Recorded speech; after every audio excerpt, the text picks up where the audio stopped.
following program is closed captioned for the thinking impaired. Choose your command. You have chosen the Face Off Hockey Show. I mean, hockey is my life. I've got on hockey underwear right now. The Face Off Hockey Show. What? With Scotty Waz. Sean O. breakaway. Takes 2 stars. There we go. And the P-Boys, Johnny and Mark with the C. Yeah, baby. You believe it not? Oh, yes! Here's your host for the Face Off Hockey Show, Scotty Waz. Oh, hello there. I kind of saw you come in. Welcome to the Face Off Hockey Show. Another fun, fantastic episode. A markless episode, it would seem. It is. He should be over the Pacific Ocean somewhere right now. How long does that take for them to go over the Pacific Ocean? I'm thinking at least 2 hours. Yeah. I mean, I don't think it's much more than that. How absurd? It's not really that big of a place, right? I don't think so. Like, it doesn't look that big on the map. Maybe a forearm's length, like if you have a big map. So I'm like one of those ones you put on the wall. Yeah. Yeah, So, no, it's dude, not- that has to be too a bad. boring ass. That has to be a boring ass flight, though. Hawaii to Well, it was 15 and a half hours to get to Sydney from LA. okay, that could be a boring ass flight too. Because I did sleep twice though. I slept. Wow. I slept for 2 different 6-hour periods of time. That's one way to split it up, I suppose. Yeah. But how much does that Then- combat the jet lag? I suppose is another question. I don't. It wasn't terrible going to Sydney because it was. I left here at like 7 p.m. on Wednesday, and I got there at 9 a.m. on Friday. So like I basically just had to stay up all night. So at like 10 o'clock, I remember being exhausted, and I think I might have gotten Saskia and I kicked out of a bar because they thought I was drunk. Right. But then flying home is fantastic because you cross the date line. So I left Sydney at 9:30 in the morning, and I got to LA at 9:30 in the morning Gotta like that. on the same day. Gotta like that. Yeah. So I think I actually I traveled for, it was like 27 hours or something like that on the way home from Sydney. And all told, I left at 9:30 in the morning in Sydney, and I got to Baltimore at 5 o'clock the same night. And that was for a wedding, right? That you went to. Yes, wedding. You know, I don't care how much I like the person. That's too long of a flight for me. I'm sorry. Well, I might not ever go again, so... No, I understand that, and even that staring me down, I would think, yeah, but fuck, it's airplanes. It's a lot of airplanes. That's a small bathroom too. I would also rationalize myself on that. That's a really tiny bathroom if I have to go. It is a tiny bathroom. And I only had to go to the bathroom like once on the That's not flight. bad. So It's not terrible. once each way. Did you walk around the plane, but so you didn't get the deep vein thrombosis? No, I normally fly with compression socks on. So it helps to keep the blood flow so that it doesn't end up in your feet and ankles. So yeah, figured that one out a long time ago. Smart man. I have to invest in compression socks then. The problem though is that Mark was supposed to help me with buying a laptop, and he was like, "I'll check it out when I get to the airport," and I've yet to hear back. So I'm guessing maybe the deal will still be around tomorrow. It's on Newegg. It's an HP Elite Book. 240 gigabyte solid state drive, 14-inch Windows laptop. Not too bad, $419. And it would be able to run the show in the future. I was going to say, what's the RAM on that? 8 gigabytes. That's good. That's good RAM. It is good RAM. It's like a truck. Yeah, honestly, it sounds like a really great deal, actually, to be honest with you. It does. I'm kind of thinking about just pulling the trigger on it. It's a $700 laptop that's down to $419.99 on Newegg today. But basically, I don't know if I talked about this or I did. I think I talked about their basement remodel a little bit last week on the show. It might have been when you were off, actually. Scotty, I'm not sure. Could have been. But the new show gear will be back there in the corner behind the U.S. flag, and with that, there's going to be a mounted, like HD monitor, basically. Right. So I'm thinking about something smaller and more powerful that I can use to run the show / like watch TV through the internet on the little TV if I wanted to. Fair enough. Like during the World Cup, you can get both games on the World Cup at the same time. I was just about to ask where the hell the World Cup was at, and that's not for another 2 years. So yeah, it's in Russia.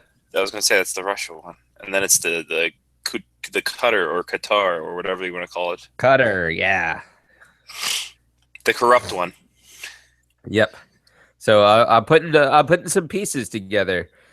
I could actually, if I bought the laptop now, I could bring it to Buffalo and we could run the draft show off of it, which is another thought that I have for being able to run the draft show with all of us together in Buffalo. Sounds like a plan. Sounds like a super plan. I'd say honestly, I say because I'm not rational and don't like to research anything, I'd say pull the trigger, but don't follow my lead. There was a gaming computer that I saw yesterday on Newegg. It was like $699 or $700 or no, it's $600. The video card itself on the laptop had 2 gigabytes of RAM. I was like, what in the hell? Dude, that would have been the better deal. I sent it to Mark, and he's like, that is one hell of a deal. And I was like, I will never, ever use this computer to its capacity. Yeah, it's true, but how often do we use things to their capacity? I mean, how much porn can we really store in these computers? That's true. That is true. I did some moving of things in the basement. I added a 3-foot USB extension to the Wi-Fi adapter that goes to the computer, running at 50 megabytes upload, 50 megabytes download right now on the computer. So beautiful. Should not be dropping out and doing crap like that anymore unless it's Google's fault. Very possible. So the basement is getting upgraded. We're I'm upgrading some studio stuff. Nice. And we're gonna be able to put together an album down here. God willing, we can finally make these fake albums a reality. I'm thinking about getting like the thicker, denser insulation in between the concrete walls and the framed out drywall that we have, so that the basement will be a little bit more soundproof. You won't be able to like hear echo off of the concrete and stuff. And yeah, the show is just gonna take off once that is done, I'm sure. Justin Timberlake will be recording in my basement. You know, the world is my oyster. I like the way you think. I like the ambitious side of you. It's good. It's good times. Sounds like a plan, though. Sounds like a fun time. Sounds like and it'll be great because there'll be a bar right behind us when we're doing the show the next time you're here. And I got a new bed frame for the guest room. Got a wooden IKEA bed frame now, so it's not sitting on the metal frame. There are upgrades going on in the house, my friends. That's what I'm saying. Upgrades. Johnny P playing the role of Tim the Toolman Taylor over there. Just upgrading all day, every day. So yeah, I might pull the trigger on the laptop during the show.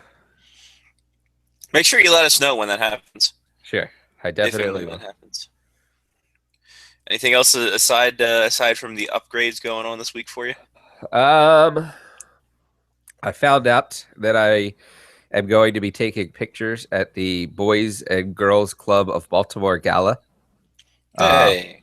So I will be taking the pictures for that event for them. And what else? That's pretty much all this week. I've been doing a lot of working.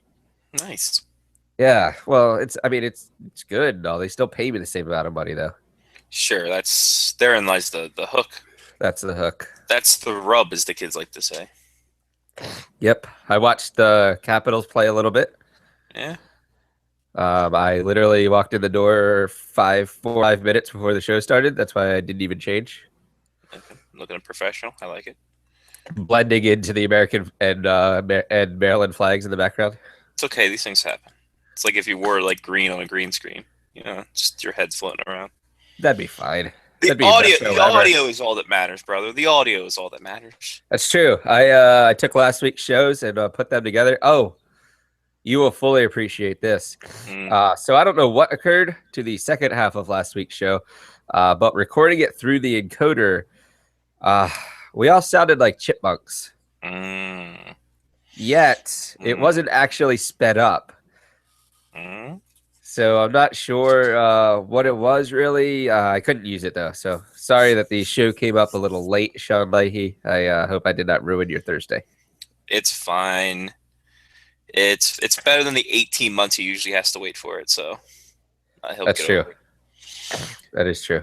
The only downside, so the downside of the new laptop is that it comes with Windows 10, which would mean that I will not be able to record the show during the show. I would have to wait for the YouTube to come up and pull the audio from it. That's shitty. Only downside. Because Samcast decided that after Windows 8.1, they were no longer going to support the program that we use to encode. Bastards. Damn it, Samcast. What I need to do is find one of those. Maybe I could find. What was the original stuff that we used to use that would record the what you hear? Oh, was that straight up media encoder? Maybe I could use the what you hear. That'd be great. Perfect. Do it that way. I wonder if they even support Windows Media Encoder anymore. Hell if I know. Hell if I know. We've gone through technology. That's how long we've been doing the show, is that we've actually outlived software programs. It's very odd. Apparently it is still up and running. Oh, nice. I bet you have to download it from the Microsoft website. Like, it doesn't come on computers anymore. Yeah, although or download.com. Oh, nice. But apparently a lot of people are saying that after Windows 7 it went tits up. Well, same as everything else. That sounds about right. Let me see again. The stable release was 9.0, which was developed on January 7th, 2003. Oh, 13 years ago. God. Oh, actually, I lie. This has Windows 7 Professional on it, so that means I could put Samcast back on it and still use the Samcast for a while. There you go. Oh, this is looking better and better. Now you pulled, best friends tell you to pull the trigger. I mean, come on, just make it happen, son. I mean, it's a silver HP, has a bunch of USB 3.0 ports, which is crucial. An audio port. The interesting part is that I still, so those stupid little USB sound cards that we used to use, the like Sound Blaster X Go or whatever. Oh, I got a good story about this, but yes, I do. I still have one of those. And in order to run the show correctly through the soundboard, we would have to use that because it's the only way that you can split the channels coming from the board and out of the computer so that they don't loop. Good Jesus Christ, man. Good sweet Jesus Christ. So I'd be getting a really, really nice computer and then using the like Sound Blaster external card that I've had for 10 years. Well, I found the gem the other day while I was cleaning up. As you can tell, nothing on the walls. That's taken down. Yeah, you look like Marx. Dude, it's so echoey in here. It's because I took everything except for I have 4 pictures Katie colored for me that I'm going to take down sooner or later. They're probably going to be the last pieces to go because I'm pretty much done. I've got stories to tell, believe you me. Anyway, so I found a super old laptop that the ex and I had. It was a Dell. Dude, you're getting a Dell. Yeah, I think it was a Dell or a Samsung or something, but it had a wireless card that you shoved into the side. Oh, nice. And picked up the reception that way. It's running Windows ME Professional. Oh, Sean So would you buy know that it's from you right clutch. now. Oh my god, dude, it's amazing. I bet It you it's is also amazing. big enough that if like somebody broke into your house, you could hit them over the head with it and it'd be perfectly fine. Oh, it's like a Queen song, man. Fat bottom girls make the rock and world go round. Nice. Holy Dinah, dude. And yeah, like I was loading it up and it's still loaded up, shockingly enough. That's pretty Um, amazing. Yeah, I was surprised. And then yeah, I mean I was dicking around with that, and it had an A drive, and I had all my A drives out. So I was checking all my A drives. I'm like, oh shit, son. So that definitely went into the to one of the bit containers. How big was the hard drive? Oh Jesus Christ. Do you remember the hard drives back then? Like you would get like a 20 gigabyte hard drive and you're like, oh my God, I'm never going to be able to fill this. Well, that's the thing. I think it was 512 megs of RAM. Oh yeah, it definitely was 512 megs. Yeah, RAM. and yeah, probably about 28, 32 gigs It of could have hard been drive. 32. Yeah. Yeah. Whew. Fuck. I have if I put my camera on full like full res, like the high visibility and the full size pictures, the pictures alone are 15 megabytes each. Jesus. So that means I could take like 100 pictures basically, and that would be over 1 gig of that 32 gigabyte hard drive. Amazing. It's funny because yeah, like I was going through this diskettes and I was looking, I was just like, wow, 1.38 megabytes is all you're allowed on these diskettes. Yet somehow you were able to fit stuff on them. Yeah, somehow you had like a whole shit ton of stuff on there. Like that's amazing. You remember when they came out with the what was it, the zip discs or whatever that could fit 100 megabytes on there? Yeah, I do And remember you were those. like, oh. But Like- they were like 2 inches thick and like 3 inches wide.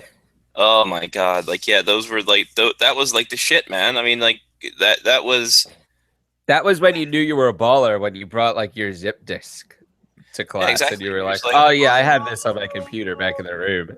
that's almost like those fuck, what was it? The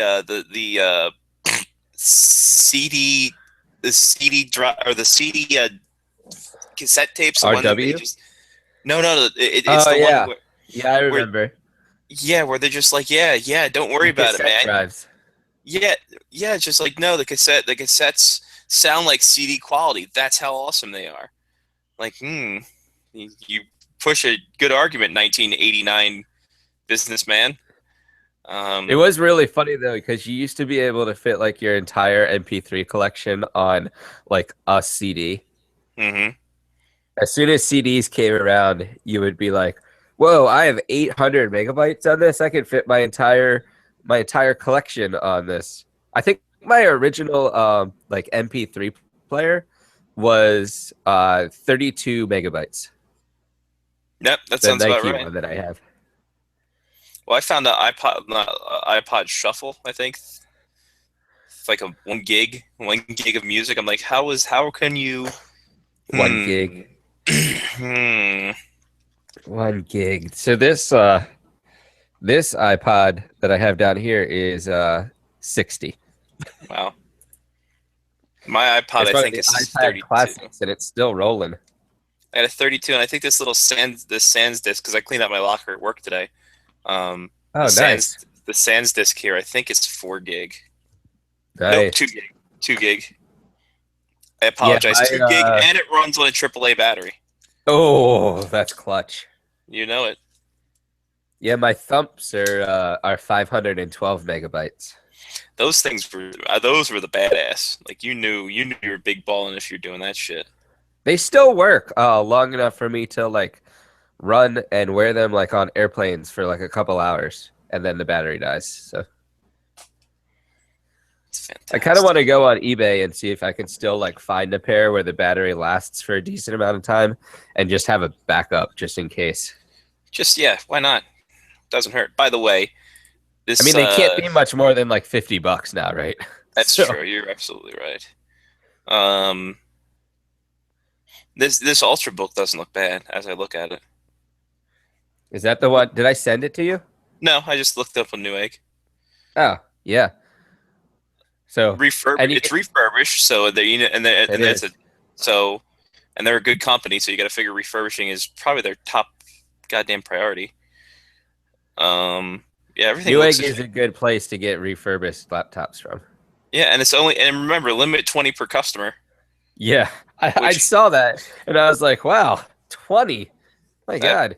But at that price, I bet you that like businesses could be like, you know what, I'll buy 20 of them. That's true. Like you have your spending credit card, and away you go. But yeah, nice. so you think it should be a go? Dude, I in all honesty, I don't see anything wrong with it. I like the 8 gig RAM. I like the solid state hard drive. Because I mean, if it's only just gonna be show computer, then yeah, I mean, it's not. Well, it's going to be show computer, and then like for drafts and editing pictures for drafts, and like watching internet on like the TV basically. But I'm actually going to run a Cat 5 cable out of the router and into a jack, and then run a Cat 5 cable through the rafters here over to where the computer is going to be, so I won't have to worry about Wi-Fi for the show anymore. Yeah. So I'll just wire it straight up to the router. Yeah, it doesn't look bad. Like I in all honesty, I give it a thumbs up. All right. That's just me though. That's just me. It's not obviously not my money, so I'm not the dude to. I've never really owned a laptop. Oh, that was the other thing I did this weekend. I did my taxes. Ooh. So I got a couple grand back from taxes. Okay, well why that I helps. started looking at laptops. That helps. All right, I'm gonna do it. All right, I think we're gonna have a new show laptop. there we go, guys. See, all we had to do was clap, and Johnny's reborn. I don't know what that means. Yep, rose from the dead. All right, so I got some fun news this past week. Okay. So my initial plan was to get a hitch to my car and then drive a trailer to the North Dakota. Uh-huh. And then my buddy who was working on my car and doing some inspection stuff on it before it went over, he's like, "Hey, listen, if you get a hitch and you get a trailer, odds are your transmission is going to fall out by the middle of Saskatchewan, aka Regina." So, Interesting. what I'm gonna have to do is bite the bullet, do something I didn't want to do, and bite the bullet and get like a big 10-foot truck with a tow dolly to put the car on, and then use the 10-foot truck on the U-Haul. Because I hate driving trucks for all intents and purposes, much less one with a car attached to the back of it.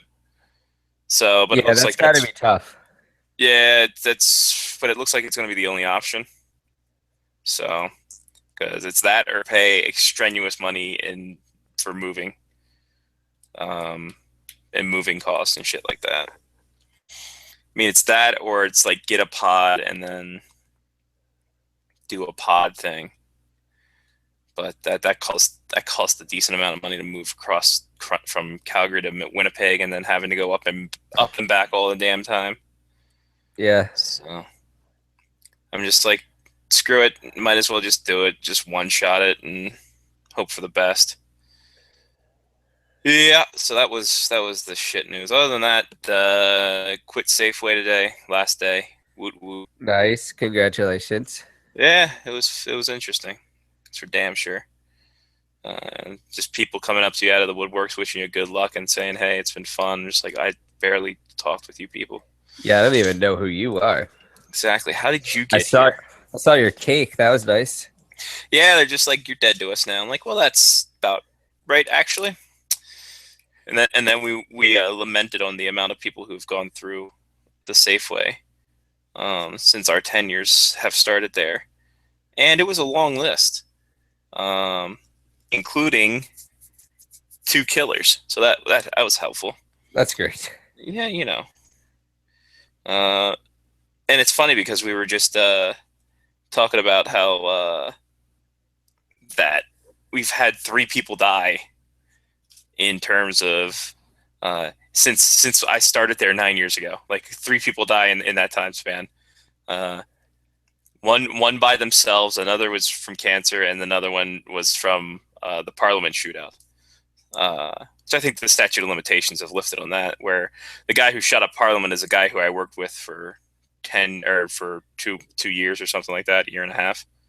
Oh wow. So, yeah, so I had to be called in and questioned about that, about what I knew about him and what he was all about and all this stuff. I'm like, that's fun.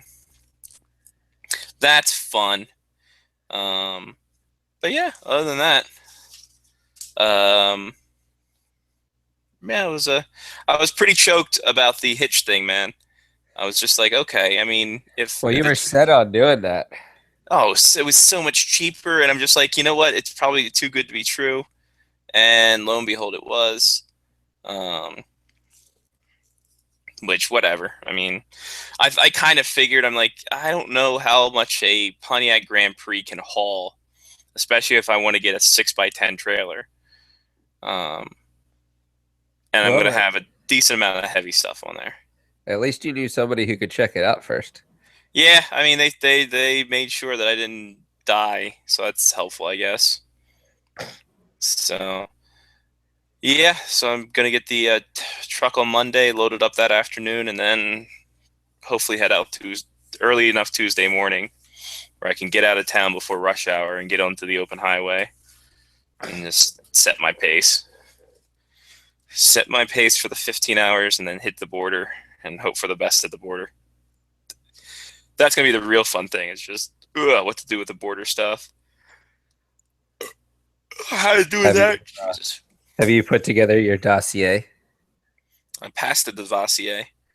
Yeah, I'm pretty much. I used the fat little notebook that I have. I used part of it, for our pick'em. I've used part of it to bang out at least 3, and the 3 of the carts that I have, 4, 5 of them actually, with obviously various different notes about how much I have and what's in there and stuff like that. So I banged out 5 of those. And then the other stuff I wrote actually they were a light enough color on the box, so I just took a black Sharpie and wrote on the gray stuff what was on there. So I'm like, okay, that'll help me type this all out, and then I'll type it out, print it out, and tape it. Have two copies, one for myself and one for on the boxes. So yeah, it's rolling. Very smart. Yeah, it's just a matter of actually doing it. That's the problem. It's just like I'm so tired. I'm just so worn out, man. Like, this moving stuff is bullshit. I'm thinking to myself, yeah, maybe next time I spend the money to fucking have somebody take it. I don't know. Just have somebody to go ahead and say, yeah. But it's all in American funds, though, so that was the shitty part about it. It's like all the goddamn stuff is like in American funds, which I don't understand. And the dollar is such shit now that I'm just like, I'm not going to take that risk. That's all. That's my entire bank account. Go fuck yourself. I didn't say that to him. I'm just thinking in my head that. Whereas the U-Haul, I have a week. I have a week to go ahead and drive there, or Monday to Friday. so I can give it back Friday. So if I leave Tuesday, worst case scenario, I take a nap somewhere or rest overnight and then finish the rest of the trip early for Wednesday and do it that way. But yeah, I don't know. I figure if I drove my dad's Tundra, I should be okay enough to drive that fucking thing. So we'll see. The moving process of Scotty was always a hoot. Yeah, it happens. Moving sucks. A lot of things normally show up that are unexpected. So, yep, I am realizing this. So, I'm having a time. It's all right. It's all for the greater good. I think that's what it said. The greater good. It's all for a change of pace, considering I cannot afford Alberta anymore. Yeah. It's funny. I was telling my neighbor, and just like, yeah, it's either move to North Dakota or live in a place where I can't afford to keep up on rent or any of my stuff at all. So I'm like, I think moving is the best part right now. Let me go on from there. Yep, I agree. All right. This is a weird story. I have a new laptop. Hey. Ba-da-ba-ba-da-ba. So that's gonna help us in Buffalo. Oh, for sure. That'll help us in life, man. That'll help you. That'll help you get some TV, get some football on your phone and computer. Don't know what that means. It's funny. I was looking on the Face Book, and I got myself. I found the headline I see is Blackhawks prospect Garrett Ross suspended over revenge porn charges. Oh. I haven't read this story yet. I just saw the headline. And, oh God, no, don't start. Don't automatic start. Don't automatic start. Oh, fuck your mother, Sportsnet. Oh, fuck you hard. All right, I think I muted you. Okay. And then you'll be fine. Let's get. By the way, anybody who automatic starts any kind of shit, I fucking mortally hate you. I agree completely. By the way, Chicago Blackhawks, great culture. Here we go. Chicago Blackhawks has suspended minor league prospect Garrett Ross over accusations he shared an image of a woman engaging in a sexual act without her consent. On Saturday, March 19th, the Blackhawks and Rockford Ice Hogs learned of the legal proceedings against Ice Hogs player Garrett Ross. At that time, we excused Garrett from team activities pending our preliminary review of the matter. After further review, we determined to suspend Garrett indefinitely pending the outcome of the legal process. Because this is a pending legal process, we have no further comment. According to the court charges in Sycamore, Illinois, a woman told authorities in September she had exchanged nude videos and pictures with one of Ross's teammates before ending the relationship.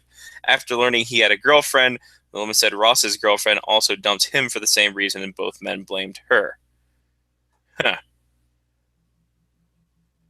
Well then.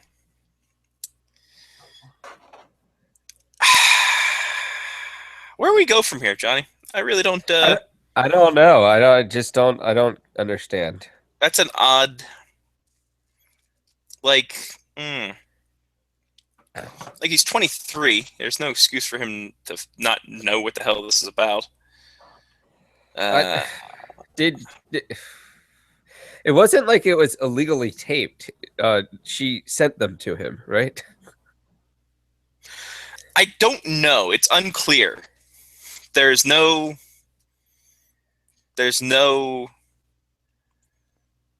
nothing about that here. I don't have the legal documents in front of me, so I can't say any. But again, this was to one of his teammates. That wasn't him directly.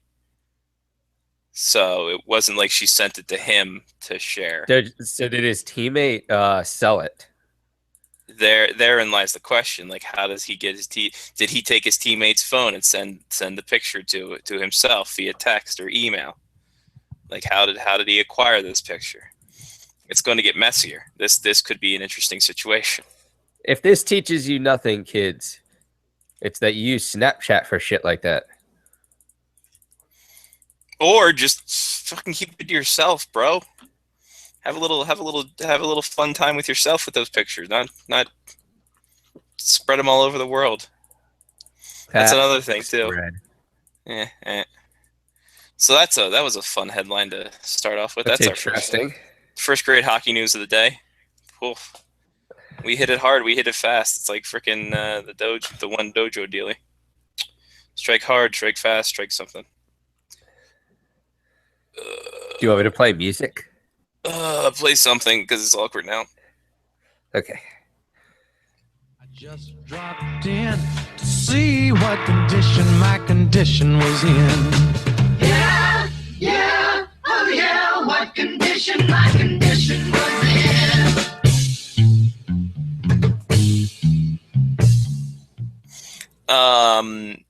A non-injury update, but a shot to his pride. Jonathan Drouin's going to miss an AHL game for missing a team meeting due to alarm clock problems.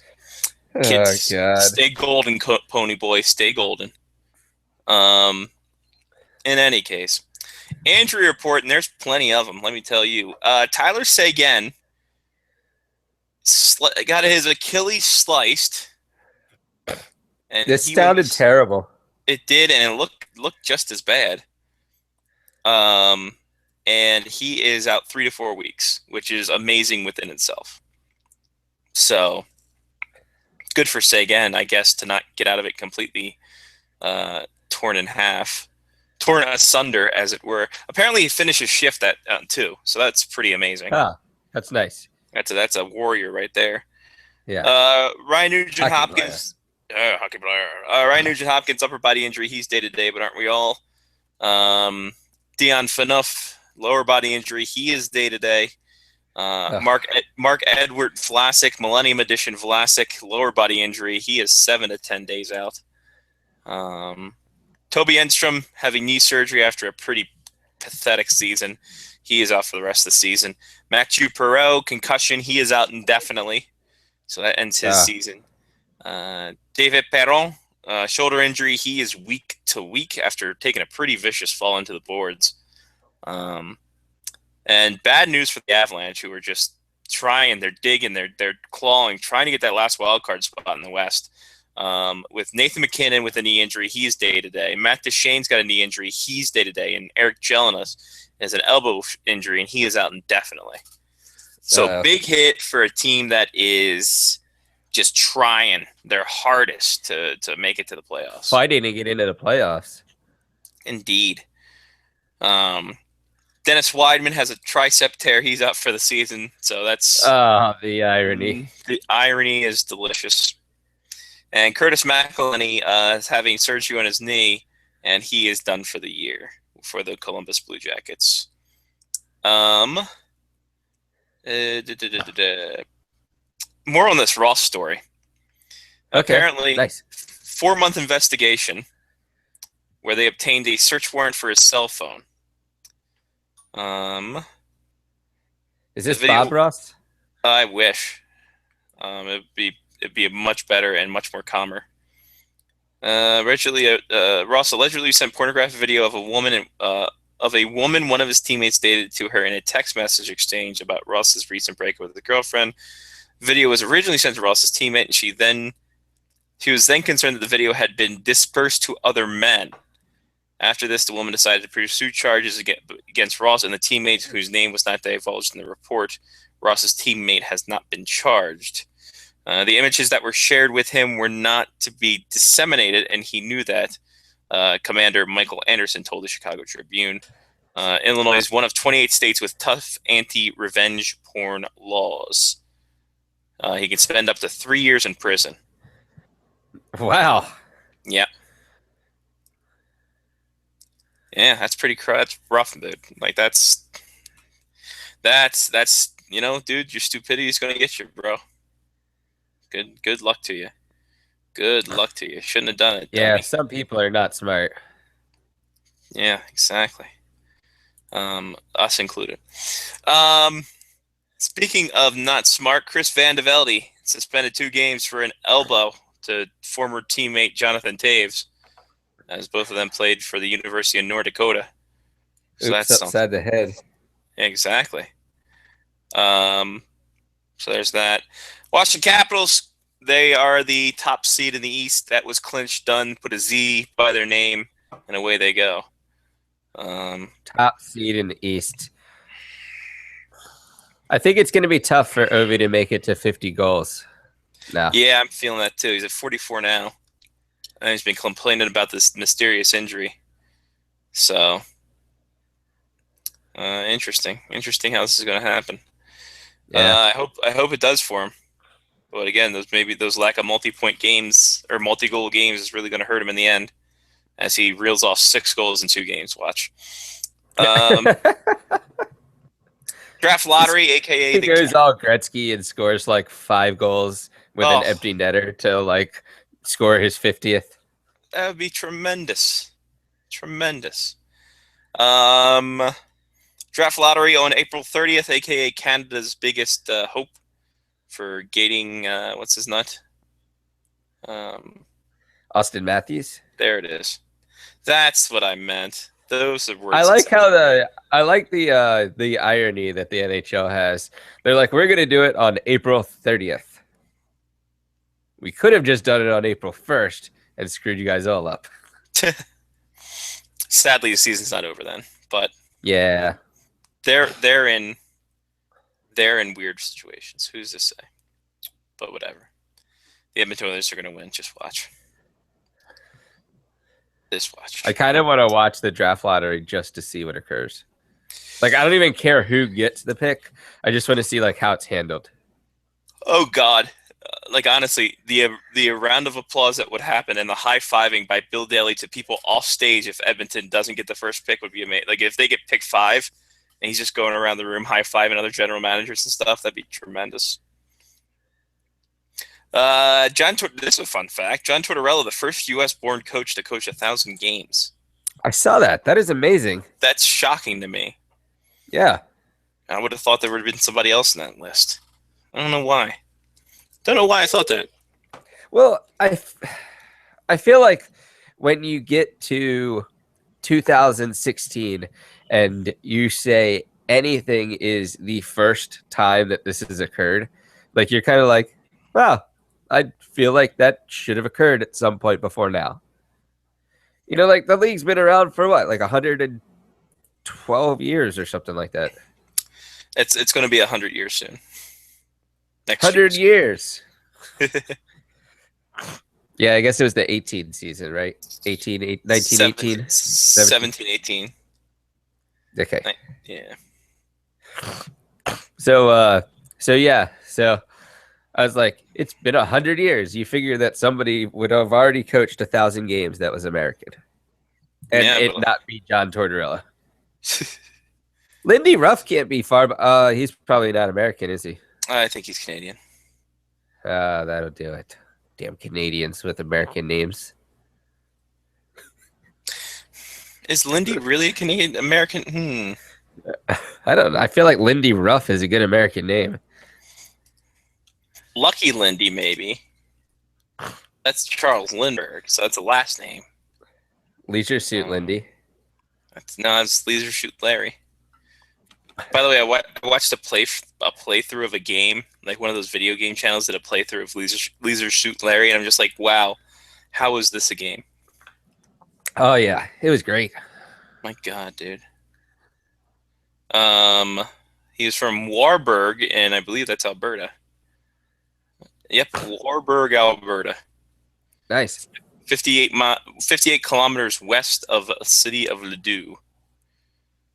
Chris Ledoux. Yeah, exactly. God bless Chris Ledoux. I can get a 45-minute flight there for $260 if I wanted to. Don't know Isn't why it I would amazing? want to. It's amazing how much the cost of flights have gone up recently. Like I'm seriously debating just driving to Buffalo. It's 8 hours or a $400 flight. Wow, and that's round trip, yeah. Yeah, but I remember when I used to be able to fly to Las Vegas for a $400 round trip flight. True. Was Not that Buffalo. was that with the Southwest Friends and Family discount or no? No, that was Okay. just getting stuff over the internet like a normal person. I wonder what a flight would be for. Since I'm moving domestically, how much cheaper it would be from North Well, your North flights Dakota. domestically will be way cheaper because you don't have to pay the international fees now. Good. FK or GFK. It's Gerald Fitzgerald Kennedy. Does anybody know the Buffalo air code? That's buff. It's straight buff. Good job, guys. Way to go. I gotta remember when the draft day is. So I would fly out that day, and I would come back this day. Exact dates. Let's see what we got round trip from Grand Forks. It's almost a Delta hub. We're only 4 hours away from a Delta hub. I can decide between Delta, Comfort Plus, and First Class. That's what they're telling me. Oh. Did you know that? All right, 5:31. Whew. Well, and that actually makes more sense for you though, because you have like a 19-hour drive, like 400. I think mine was $431 if I remember correctly, and I have an 8-hour drive. It's absurd. Let me So see like from- I could rent a car, yeah, and just drive the car straight up, and still make out like $300 cheaper. exactly, and still have a profit.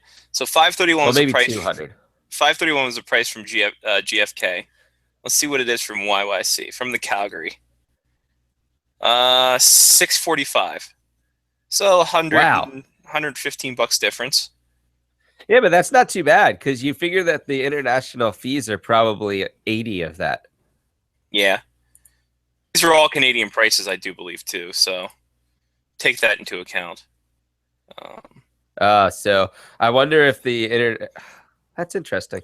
I think. Hold on a second. Let me check if. Because When I does just checked- when does your internet become American? Oh no, this is American now because I'm doing it from American City. Sorry. From MSP to Buffalo, 416, Jeez. and that's a direct flight. Hour 56 minutes. Huh. Now I'm thinking it's almost like I got a plane, trains, and automobile. This thing. Uh-huh. And even like that's basic economy stuff. If I want main cabin, not basic economy, it's still 436. For lowest fare. For direct flight. Huh. Might have to catch an Amtrak and freaking take an Amtrak to MSP and then MSP to Buffalo. I don't know. Do not know, to be quite honest with you. Do not know, Sam. I do not know green eggs and ham. I do know one thing. 2 retirements this past week, Johnny. Retirements. 2 retirements. Private Message Bouchard, or Pierre Marc Bouchard. I can't remember what the PM stands for. He retires at 31 due to concussions overseas and abroad and domestically from the NHL and also from the Swiss leagues. Gotten concussions, and that's not good. So he's decided to hang him up. So he will be on TV pretty soon, I bet. Brendan Morrow signed a 1-day contract with the Dallas Stars and retired as a Dallas Star. That's nice. Ceremonial contract. He was a captain for the long time. He was married to the coach's daughter for a bit. So Okay, so yeah, if I left Baltimore at 6 o'clock in the morning and got to Buffalo at 11 o'clock in the morning, which I don't know how that's a 5-hour flight. What? Where do you stop off at? It has a layover. Hold on. Where? Baltimore to Logan International, and then Logan International to Buffalo. So Are you talking to my travel agent? I fly to Boston, and then from Boston to Buffalo, and then on the way home, same way back, $363 for that. Yoy! Fuck that. Yeah, I'm just gonna drive to Buffalo. Screw them. Yeah. I found the 6 fries for $1 picture, by the way. That's it. Oh, you did? That is fantastic picture. Yeah.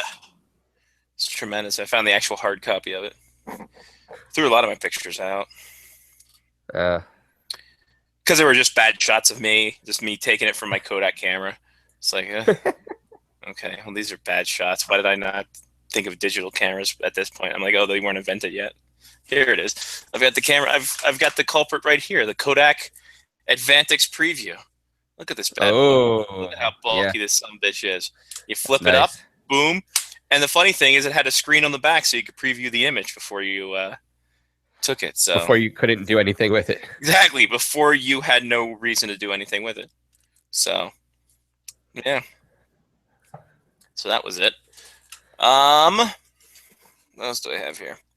Oh, here's What do we something got? we can talk about. All right. Rick Fox. You know of what Rick Fox, right? He's the he used to be the basketball player, right? Basketball player. I think he was For the married Lakers. Yeah. He was married to someone Nice. famous. Was he married to someone famous? I don't remember. I just remember him playing for the Lakers. Oh, he was. Oh yeah, Vanessa Williams. He was married to Okay. young Vanessa Williams. He was interviewed by or stalked by TMZ,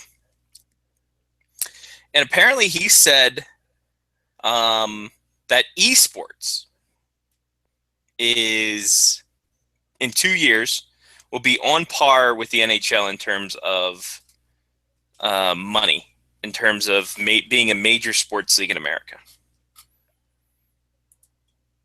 And I thought about this. I thought about this, and I thought about the people who are getting into esports now.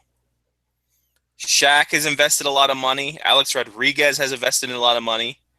Their big company, their big investing group, NRG, that seems to be a big thing for people. These guys investing in video game companies and video kids playing these big ass tournaments, like the one that's held in Key Arena and sells out, and there's a prize pool of $3 million. So they're saying that Well, Rick Fox in is how saying, long? Rick Fox is saying in 2 years that esports will be on par with NHL in terms of popularity and profitability. 2 years. Mm-hmm. So that means that they're going to have a television contract. They already have Twitch, like Twitch TV, which is a streaming company where you can stream games and things like that. That is the third most popular site outside of Google and something else. Huh. Apparently, I am not cool. I know of this because I dabble in some, like, because Katie's into video games, so I go ahead and I just watch video game stuff just to make sure things are whatever, and try to keep up with the kids. Some kosher too. You want to make sure she's not playing games where they're cutting people's heads off. Exactly. Well, Not yet. Next year. even then, like, we're playing wrestling games where they get cut open, and she's fine. That's with it. true. But yeah, I mean, it's like one of the big tournaments are like League of Legends and Dota, and they're like in the recent, like, ESPN's been broadcasting, like they've had their big things on ESPN2 has been broadcasting a lot of these games. I have not seen any of this. Really. Yeah.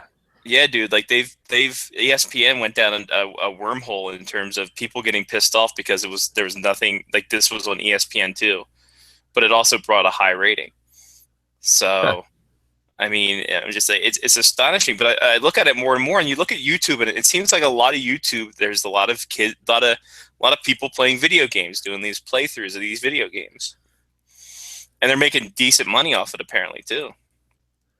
So, I'm as naive as Rick Fox may sound, and I think it might take longer than 2 years. I don't see where he could be wrong, because these guys were on the front lines of technology in terms of getting Twitch TV and getting all these other different things, I guess, going. But like, we go to you, the layperson, Johnny, who did not know nothing about no esports. So I mean, it's just like, how popular can I've it never be? I've never played a video game online. Right. Like my PS3 is connected to the internet because it needs to be in order to be updated and such. But I've never played FIFA against somebody online. Yeah, I can't play online stuff. Connection's too wonky, and I just don't feel like dealing with douchebags online. But in a weird twist and related note, I think next week we're going to become a esports podcast, and Perfect. we will be selling sponsorship. Please let us know if you would like to sponsor the show. Excellent. I like what we're doing here. It'll be a lot like what we're doing right now, but you'll be paying us money. Yes, indeed. Hey, you got to go where the money is, right, Scotty? You got to Go where the brother. money is. Find the money. All right. So last year, the 2015 season, there's a game called League of Legends. League And of these- Legends. League of Legends. Okay. I don't know what this is, to be quite honest with you. What's it about? I'm trying to find out right now. Oh, you're trying to find out what the game is about? A multiplayer online battle arena real-time strategy video game. So I think it's a multiplayer kind of. So it's thing. like a World of Warcraft type I of would thing? say Call of Duty, but with elves. Is what I'm Okay. assuming. Perfect. They had the World Championship last year, 2015. This is of 2015, and it concluded in October 2015. So this just happened a couple months ago. Here's some fun things. It was held in, I believe, Germany. Okay. The finals were watched by 36 million people with a peak concurrent viewing of 14 million viewers. Wow. The team that won it was a sponsored team by SK Telecom T1 out of South Korea. They beat the KOO Tigers out of South Korea. The first place team took home $1 million to split up amongst six players and a coach. Second place They team have had coaches. Yeah, That's Dude. nice. like you do this. Like there's a lot of stuff here, and there is there's more like fighting games, like your Street Fighters or your Mortal Kombats and stuff like that, where they have prizes akin to that. And they're guys who are sponsored by game stick companies or sponsored by different like energy drinks and stuff like that, headset companies. And it's a big business, man. Like I don't understand it, but it's a big business, and if you can get money off that big business, So I'm gonna say, and I mean, I guess we could get Lyle on too, and he could probably talk through some of this. But I was going to say, I've been an athlete my entire life. I mean, most of my entire life, and I would say that esports probably has its own niche in that. I mean, it's not athletic. it's a will say mental that. grind, though. In any way, shape, or form, not athletic. However, it's definitely a different skill set in order to do what you need to do, in order to hit buttons in the right, code. And I to mean, be able I'm just to going to read- say that Street Fighter, I used to play Street Fighter 2, and all I did was hit buttons and hope for the best. Yeah, So- for Street Fighter, there's a lot of people who go ahead and like they know the frames, like how many frames of animation it takes for a move to start up, and how they can block for that. I'm like, how fast their mind works is amazing. So like you're right. It's not a physical grind, but it's definitely a mental grind. I think it's a physical grind on your wrist. Like you get that carpal tunnel and stuff like that. That's pretty bad. That could be career ending. There are a lot of people that do wear, like I've seen like clips of it, and I've seen stuff on their wrist guards and everything. That's interesting. So they have a thing called Capcom Cup, which is the Street Fighter thing. Oh yeah, Capcom. Has a total pot bonus of $500,000 due to partnership between Sony and Capcom. God, they're smoking a lot. Dude, it's amazing. People from all over, and they got all people just qualifying for things and stuff, and like the pots are ridiculous. The thing that I was talking about is called Evo, and it's the Evolution Championship Series. I'm trying to find if I can get some money. I don't understand how there's that much money in gaming, though. There's a lot of the thing with that is there's a lot of money in fighting games, older fighting games. Like the newest version is for the big fighting games are that I know Street Fighter V and Mortal Kombat X. But these Jesus, are I didn't know that there was a Street Fighter after 2. yeah, Street Fighter 5's coming out. It's great. Like the Evo tournament, they have different ones. It looks like Ultra Street Fighter 4 was one of them. Ultimate Marvel vs. Capcom 3, Super Smash Brothers Melee. So that's years and years ago. Wow. I think that was on like the 64 and 64. It was, yeah. Mortal Kombat X, Guilty Gear Xrd Sign, Killer Instinct, which is revitalized, Tekken 7, Super Smash Brothers for Wii U, and Persona 4 Arena Ultimax. A lot of Japanese games. Yeah, dude, like there's a lot of money in this. I'm trying to find, yeah, and they take place at like the big casinos and stuff like that, and it's amazing like what they're able to do and how much they're able to go ahead and just put money, and companies are putting money towards it because people are buying into it, and I don't get it's weird. Like I don't understand. I don't know. I don't understand it, so I don't I'm understand gonna it, but stay out of it. I can respect it, but I don't completely and wholly understand it. Well, let's put it this way. So I've just been looking at laptops, right? And I've been talking Sure. about laptops and how I was buying a new laptop and such. And the laptops that people buy just to play games online are thousands of dollars. Right. Yeah, man, and that's been like that forever. And that's been because they need the top graphics card, you need the top processor, especially if you're, and a lot of these games are now online only. Like you don't play local, you play cooperative online. So it's definitely different. I mean, it's definitely a new age of stuff. It's not like your World of Warcraft stuff, dude. Like that was the first big thing, and now it's just devolved into something huge. So much so that ESPN's picking up on it. My son participates in a lot of those type of games. Yeah, Yeah. I've been listening. Oh yeah. He's big in that. Well, he works in the industry, but he works on games now, right? Oh yeah. But for recreation, he takes parts in these in these online tournaments, and he'll also watch videos of these as well. So he's really. Have you been able to figure out, or at least like kind of understand this whole esports thing, or is it kind of still Greek to you? No, oh, I can understand it certainly. I mean, it's the next evolution of gaming, isn't it? Yeah. I mean that's really what it is.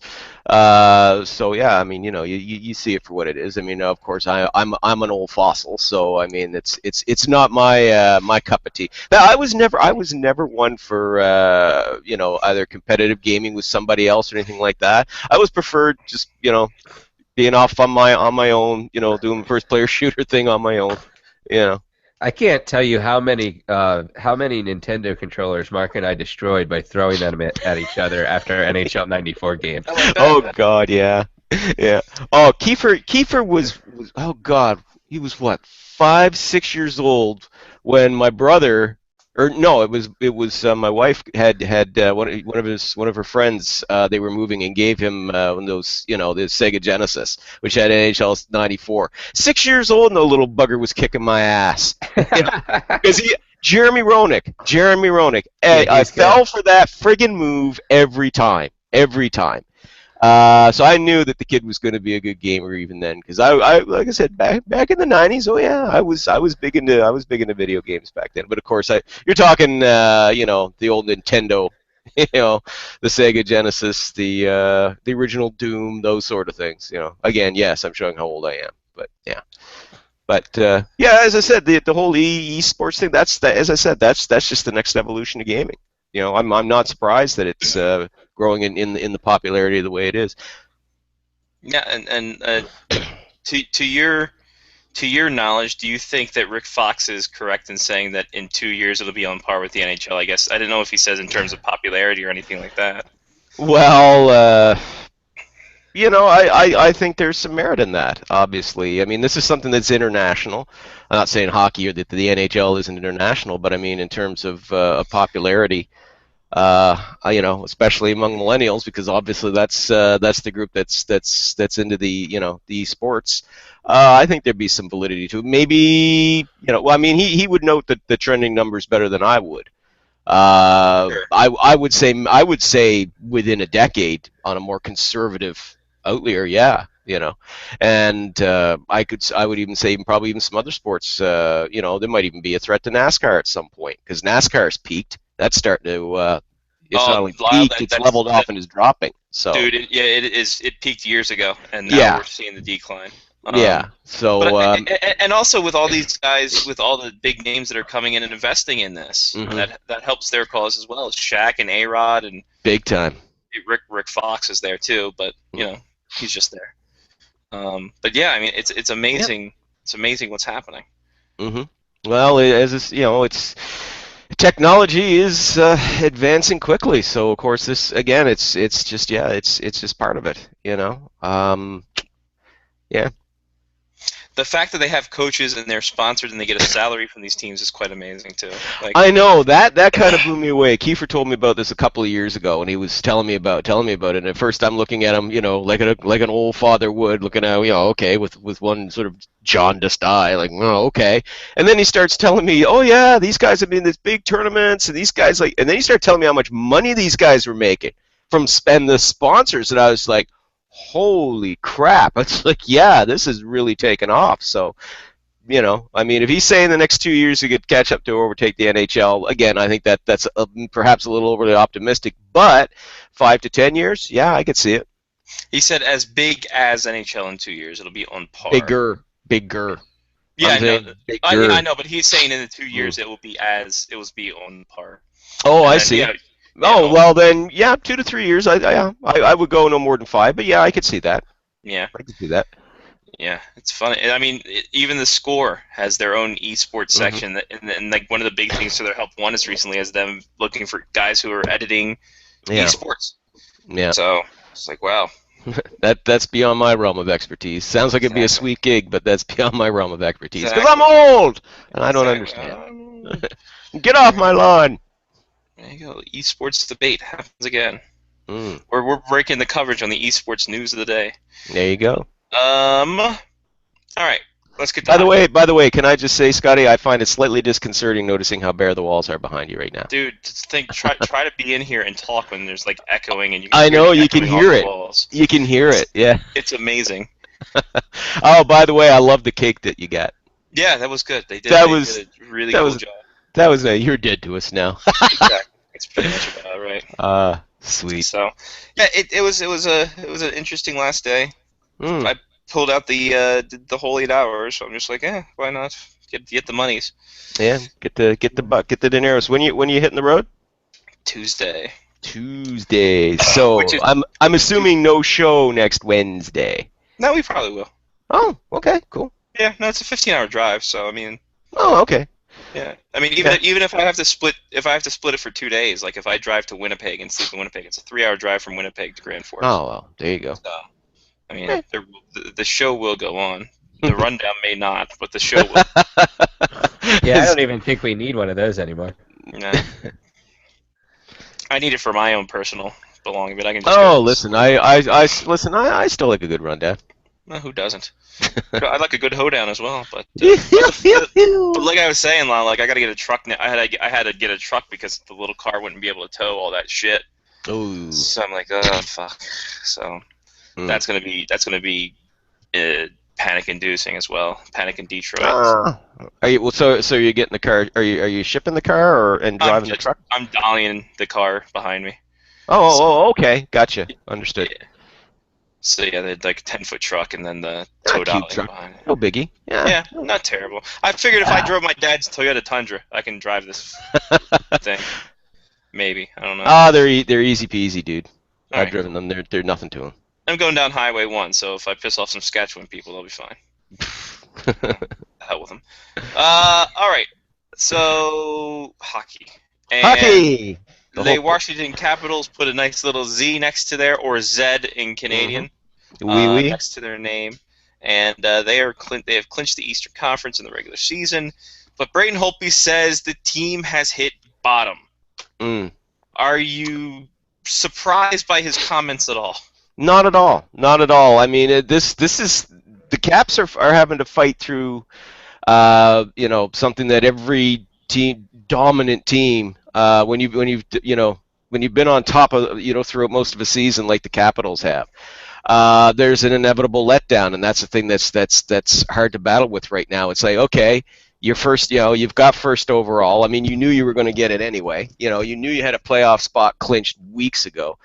The motivation's tough right now. So I was reading on Russian Machine Never Breaks, the blog for all things Washington Capitals, that it's a bit of concern there by one of their authors that the Caps were kind of not sure if sleepwalking or slumping their way into a playoff elimination. I think that's a little premature. You were still talking almost pretty much a month away from the playoffs starting, and we all know that's a different beast. And I think you'll see the Capitals will find that extra gear. In fact, I'm confident that they'll find that extra gear probably within the next week or two.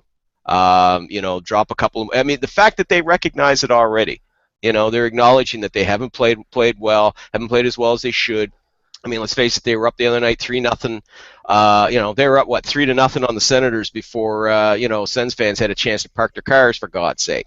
But although, truth be told, Lyle, it's hard to find a parking spot in that jerk. In Canada, it is. In that big empty field that is Canada, and I'm so old that I remember driving past that big empty when it was a big empty field, and then hearing later they're putting a fucking arena here. Anyway, trust me, Lyle, driving to it was no better.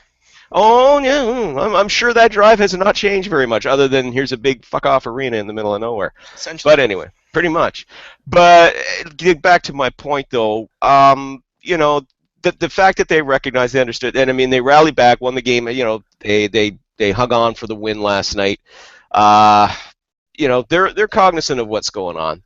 That they right now, yeah, the motivation is kind of down a bit.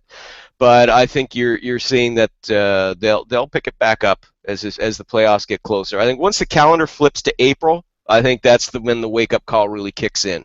Because then you're like, okay, shit, this is starting in less than 2 weeks. Let's get serious. Let's get going here. So I don't think it's anything really to worry about. I think these guys will find the gear and get themselves going again when they need to, and that's before the playoffs begin. Let's hope so. Oh, they will. Let's hope so. They will.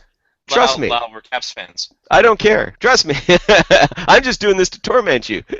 Trust me, it'll be fine. No, here's the thing. It doesn't torment me when I already know what's going to happen. They're going to win the first round and then go out in the second 7 games. No, you won't. No, you won't. This is all different this year. I hope I'm right this time, because I really don't want to post up that sad Doctor Who face again that I had 2 years ago when they got eliminated. Yeah. I had to post up the GIF of Doctor Who standing in the rain looking sad. Oh, God, no, this is going to end bad for us. Don't want to do that again. But I won't have to, because it's a better team this time. So I did look at an article that was on Russian Machine Never Breaks, and there were, it was very long. There were graphs and multiple points. And as soon as I saw the graph, I stopped reading it. So I don't know exactly what it was trying to say, but it mentioned something, and there were some kind of funny, cool stats that said that the Capitals were crap. And I just moved on. And can I just say to your point, Johnny, listen, you guys know that. I mean, yes, I'm a supporter of the analytic side. I don't disparage the analytic crowd and on, and I do believe that a lot of what they put out there, I think there's good merit to it and all that. However, a lot of the stuff that they put out, I mean, as you said, where it's just they shove so many details into one long post or something like that you're even I sit down and my eyes just glaze and I'm like, oh dude, come on, seriously, do we really? You can put too much information into something where people will lose your point, and I think that's the disservice.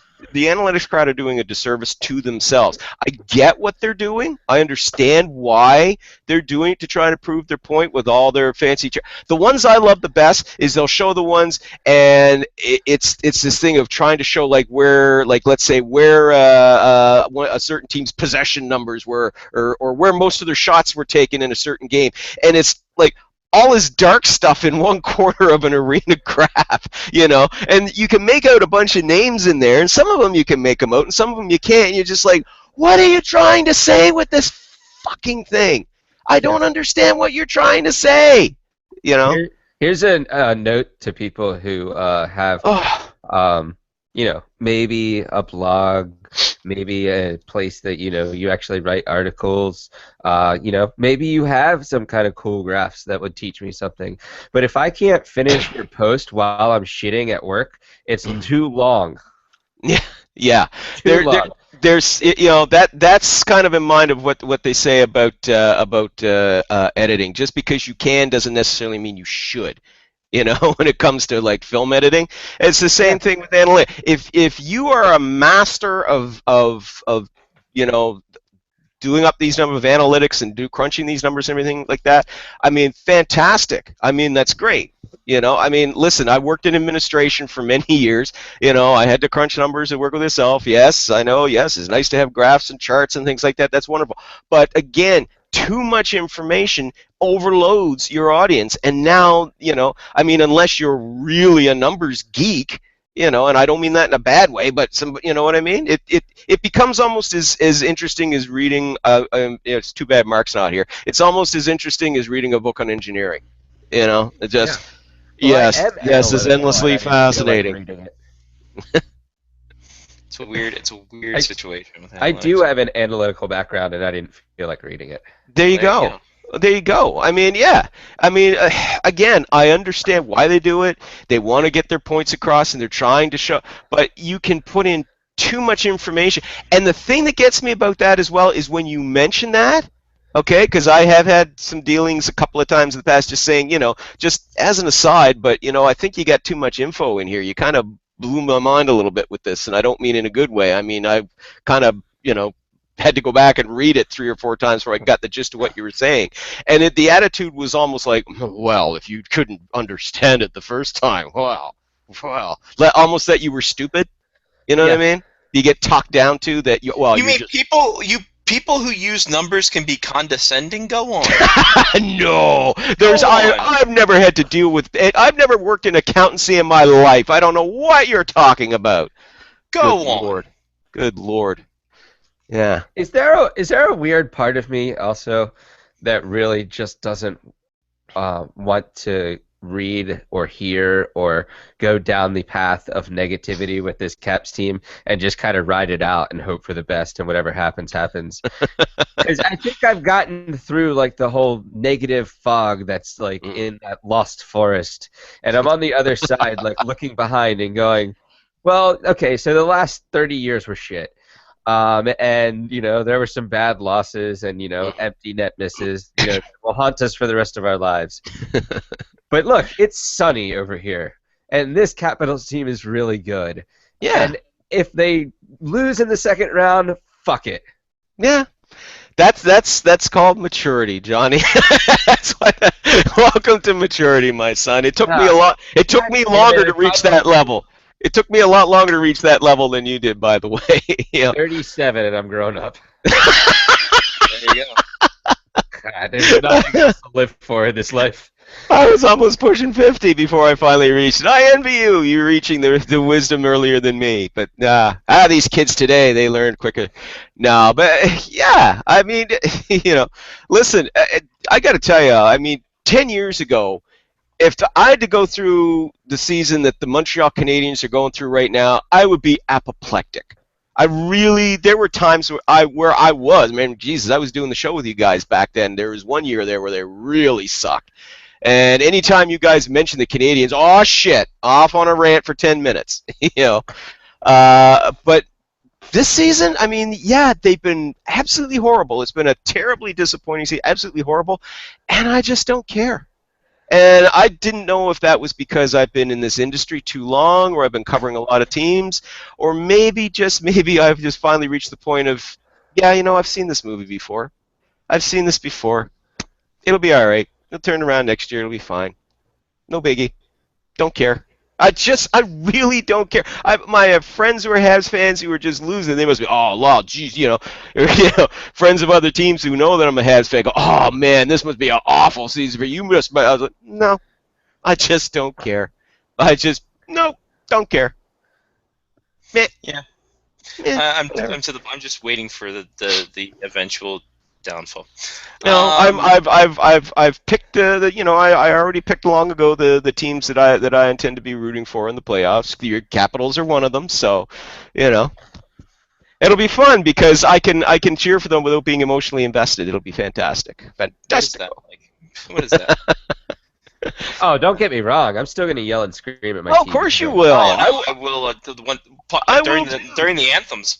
I will too. Right, Listen, my wife's an But Ovechkin I fan. think We'll I've both be gotten way watching this past together. the point now where I drink by myself in my living room and then I wake up there passed out the next morning. Like that type of thing. I don't think. Yeah. Not a healthy behavior. No. Like I said, as I was saying, I kind of was talking over you there, Johnny, and I'm sorry. My wife's an Ovechkin fan, so whenever the Capitals are playing, in the playoffs, of course we're gonna watch them. We're gonna cheer and go on and boo, yeah, and when it's all over, move on. So I have the Capitals that I'm cheering for. I think they're like my top one that I'm cheering for. The Panthers are kind of like my dark horse. Like Katy Perry. There you go. And the nice team you like to have a Cinderella story. and the whole Spacey and space thing I like too. So there you go. Out of the Western Conference, I don't know. I'll have like mad respect, obviously, for the Chicago Blackhawks, Regional 6 team, and all that. What they're doing is phenomenal. I like the Kings. Like, man, yeah, I like them. I don't dislike them. I don't get too emotionally involved in the Kings, but I like them. I think that's pretty much it. I think that's pretty much it out of the West. I'm not really that emotionally involved, so. East Coast bias as usual. Yeah, of course. I'm going to tell everybody on the show right now that I will be not watching a single Western Conference playoff game until the finals when they're all at 8 o'clock Eastern Standard Time because there's no chance I'm staying awake. Oh, man. That's true. I tell you, the Central Division games you can stay up and watch because it's 8 Yeah. o'clock start for there. That's not Maybe. too bad. That's But not I too think bad. once you go out of the divisional things, you're screwed. Does NBC Sports show NHL on the app? I might have to look into that. You might have to look into that. I might be able to watch multiple games now because I could just watch the NBC Sports Extra. There it is. There. On the laptop because that's how I watch the Barclays English Premier League. Ooh. What they don't? They TV. don't. What you can't? What you did? It's not.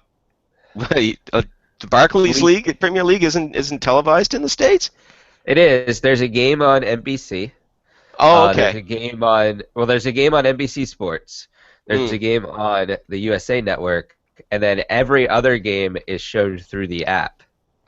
So you can watch any game you want to on your iPad, the computer, etc. I've literally had situations where I've been watching one game on my laptop, one game on the TV, and one game on my iPad.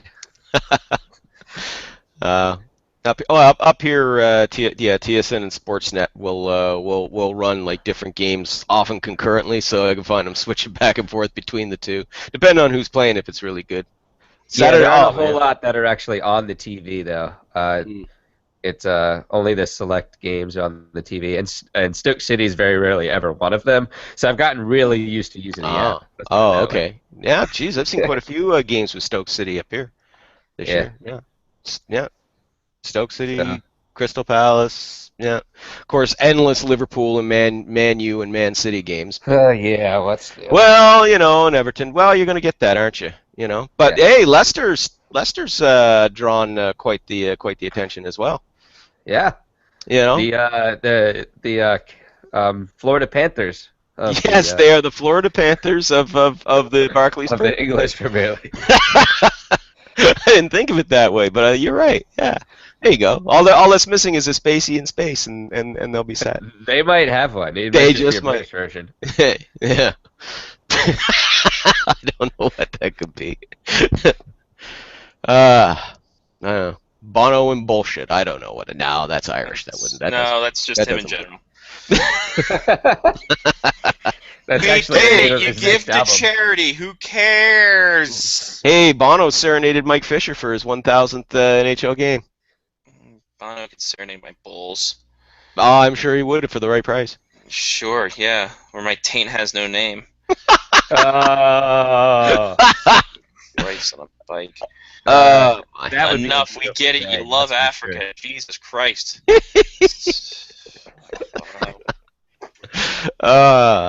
We're not bitter at all. Not at all. Fuck Bono.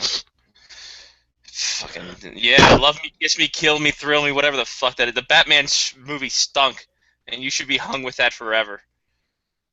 You were the second best song off that soundtrack. Seal was the top one forever and always. True story. Kissed by a Rose. The best.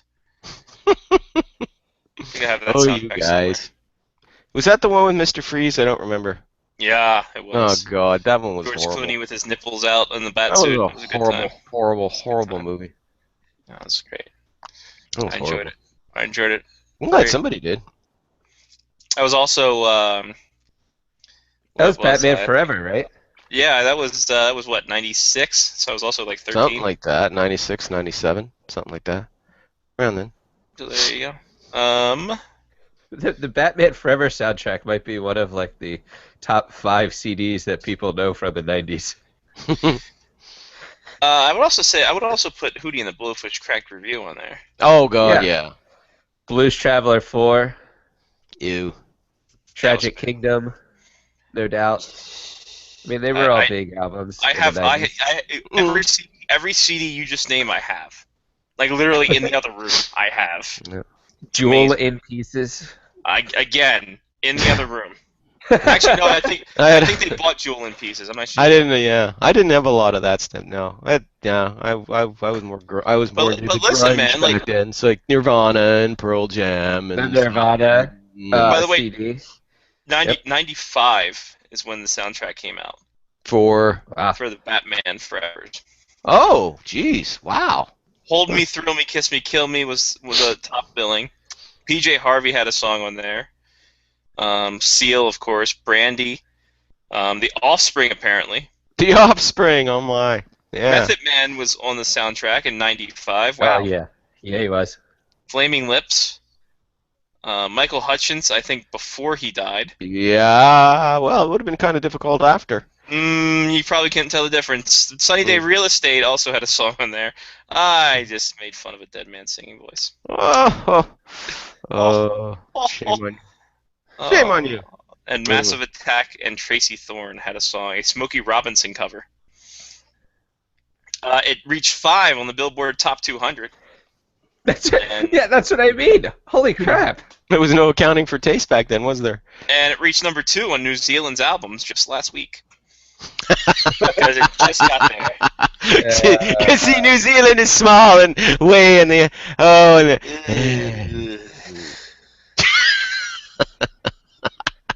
They're going to love it when the Batman Begins trilogy gets there. Gonna go, wait a minute, that's not George Clooney. They had 6 singles come off of this. I New Zealand come out as very British. I don't know. Guy! No, that's All what I right, was saying. 20, I'll put $20 on the table for not looking online. Who is the producer of this soundtrack?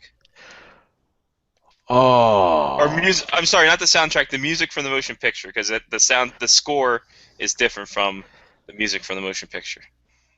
Babyface. Incorrect, Johnny. I have no clue. Biggie Smalls. All right, using Price and Right rules, Johnny is closer. Oh. RZA. Really? RZA produced Really? this soundtrack. From the Wu-Tang? From the Wu-Tang Clan. He ain't nothing to fuck with. Man. What was is for he the doing? children. Well, they probably gave him a lot of money. He did his best. I'll give him that. Yeah, you did okay, buddy. Yeah, You it did was fine. a good try, RZA. You stepped outside your comfort zone. It's a good first effort. Stepping outside your I comfort wonder if that was his first album he produced. Well, I I gotta look it up. was wondering. Oh, we have Look gone it down up. a rabbit I'm hole right trying. now. We've dropped down the rabbit hole big time. RZA production discography. Let's get this Wow. sorted out, and then we'll return to hockey. Yeah, don't worry about it. No, seriously, I gotta know. Oh, boys, we've got ourselves in a rabbit hole here. Believe you me, Uh-oh. strap in. Okay. Strap in. Please tell me Space Jam is part of this. No, it's much better than that. Uh-oh. So you got your Prince Rakeem, your Wu-Tang Clans, your Method Man, sure. Sure. These happened in 91, 93. But the one that I think we're all going to enjoy. Mm-hmm. 1994. Let's go back to 90. What happened? I was 11 in 94. Okay. Specifically November. This was released November 8th, 1990. I started driving. November 8th, 1994. I had redeployed back from Yugoslavia then, from a 6-month peacekeeping tour. So what? God, Beck had just come out that year. It was big. This was, you know, he was on the producing. He produced one track on this and was wrapped on one track. So I will consider him a producer of this. Oh. Could it? No. Puff Daddy? No. Okay, thank God. It's horse. Oh, Jesus. Okay. Okay. The song is called No Hook. It featured RZA and Method Man with RZA as the producer. The album it is off of is Shaq Fu The Return. Oh my God! As soon as you said No Hook, I thought we were going Shazam. I wish we had, actually, but no, it was Shaq Fu. That is awesome. Shaq Fu. Oh man, when you want to talk bad cheesy movies, you go with Shaq in the '90s, man. Absolutely. So that was a thing. He Shaq also was able to. The irony of how close I was with Space Jam. You were. Just like, you were. Like, wow. He also was producer on a Bjork album, or a Bjork single. Bjork. Wow. And yeah, mostly then, yeah, your ODB stuff. Yeah, you know me. Yeah, exactly. Wu-Tang. Oh, wrong one. Ghostface Killer. Yeah, I mean your normal stuff, but Shaq Fu stands out. The Batman Forever soundtrack stands out. Whew. Wow. Shaq Fu, The Return. Amazing. Like I'm stunned here. I'm sitting here and stunned. I am stunned as well. That he did that. I kind of want to look on eBay to see if I can find that. Dude, yeah. Dude, you can probably buy 7 copies of it for $1. They'll be all the copies that are remaining. Yeah. They'll be still in shrink wrapped. And the shipping will cost more than the actual album. So. Oh man. Wow. Talking about entering the 36 chambers. Seems what Dave Cameron is going to after the end of the season, because Eugene Melnick was none too pleased when he spoke to the media yesterday. Not only just everyone, but it seemed that he singled out Dave Cameron in the home opener where they played Matt O'Connor. Yeah. That stood out for me. How much change are we going to see in Ottawa? Like how viable is this change that he's trying to preach? Okay, well, right off the bat, I mean, he had said that, oh, no one is safe, that, we're going to look at everything, no one is safe. Okay, right off the bat, Erik Karlsson's not going anywhere. Okay, Mark Stone's not going anywhere. Kyle Turris won't be moving. Neither Craig Anderson nor Andrew Hammond are going anywhere. Cody Cichi's not going to be moving. I think Mika Zibanejad, he stands a good chance of staying put. The 2 contracts of Bobby Ryan and Dion Phaneuf, that pretty much ensures they're going to be staying in Ottawa for a while. And so, yeah, if you're going to talk roster, guys like Patrick Wierkoch, yeah, he's definitely going to be on the way out. Let me think. It seems it's almost just like, yeah, the core is set, but it seems that the core is set. The complementary, which of the complementary players are gonna take the fall here and get the hook? As I said, Wierkoch is gone. I think Mike Hoffman's going to end up being traded. It just doesn't seem like there's a really solid commitment there from the front office in him on a long-term thing. Their opinion of him is he's a great first half player, but he fades in the second half. So I don't see, they could take him to arbitration because Hoffman filed last year and got a 1-year, $2 million deal. Hoffman could file again, or the Senators could file again. But you know what? I wouldn't be surprised if they put that kid on the market. Wouldn't be surprised to see that heading into the June draft. But I think Dave Cameron, on the coaching side, I think Dave Cameron's gone. It's starting to become a revolving door for coaches there in Ottawa, but quite frankly, the results speak for themselves. For the last 5 years, they've been among the worst defensive teams in the NHL. Every year, they're either, this year, they're the absolute worst. They're the bottom of the barrel, So, Dave Cameron last year was able to come in and pull some strings and route a really hot goaltender at the time in Andrew Hammond. Into the playoffs, but this year it didn't work. So I think Cameron's gone. I think the coaching staff's gone. Brian Murray, he's still fighting stage 4 colon cancer. It's expected that he will probably step down from his duties as general manager this summer. There's some speculation that maybe Daniel Alfredson might go into his job. I don't think Alfie's been in that role long enough to jump in there as general manager. If he does become GM, you can bet that Murray's advisors will be staying there, and I could see Murray remaining, in an advisory role. But I think there's going to be, I think Brian Murray's going to step down probably after the draft, or maybe even before. But again, I could see him sticking around there to be an advisor to whoever goes in there. But those are the changes you're going to see. Because, listen, Melnick's right. This is a team that has a lot of good young talent who should be playing better than they are, and they're not. The Senators are one of those teams. You look at the talent in their roster, and then you look at where they are in the standings, and you go, how the hell can this be? Where's the disconnect? Why is this happening? And, coaching's a big part of that. And listen, I don't want to I'm not trying to badmouth Dave Cameron, especially since he's from here, from PEI and Island Boy and all that good stuff. But what he's preaching, they ain't buying. So, the results speak for themselves. So they need to bring in a better coach. There may be some options available this summer depending on who gets fired. If the St. Louis Blues come up short again this year, maybe Ken Hitchcock gets hired. There was some mention of Claude Julien if the Bruins make an early playoff exit, but I don't see that happening. Julien took that team when they were floundering early in the season, and he managed he's got them headed toward the playoffs this year. So they're succeeding better than people expected. So I don't think Claude Julien's going anywhere. But who knows? Maybe Bruce Boudreau, if the Anaheim Ducks, if they make another early exit from the dance, he could be available.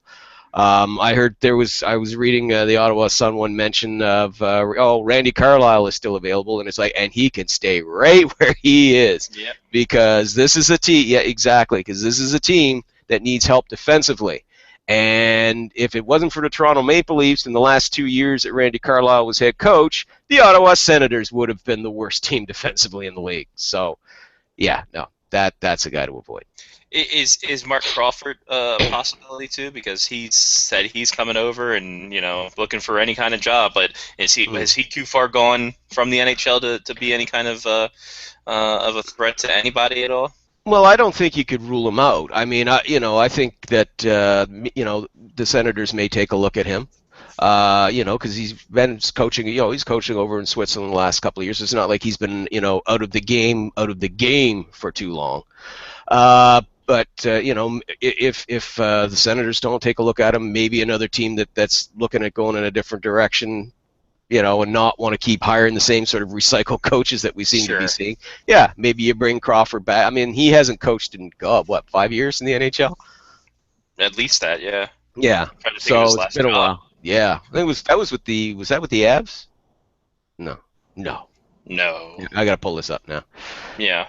No, I gotta find it. You go on with your point. That was pretty much it for me. I was like, that was done for me. I don't need. That's done for. He's dead. The Dallas Stars, 2010-11. Wow, coached them to their record 42-29 and 11 overtime losses and missed the playoffs. 42 wins and then he was fifth in the Pacific. Yeah. How tough was That's Pacific? that was a tough, and that's the year. Remember that's the year when the Canucks dominated that and went to the Cup final. So yeah. Yeah. Wow. And he's a guy who's 40 wins. He's in the said- past. He's proven. And hey, got it. He has a cup ring. Yep. Yeah. So You never know. Could you be never a know. team. I would not rule out Mark Crawford comeback if not with the Senators, with another team.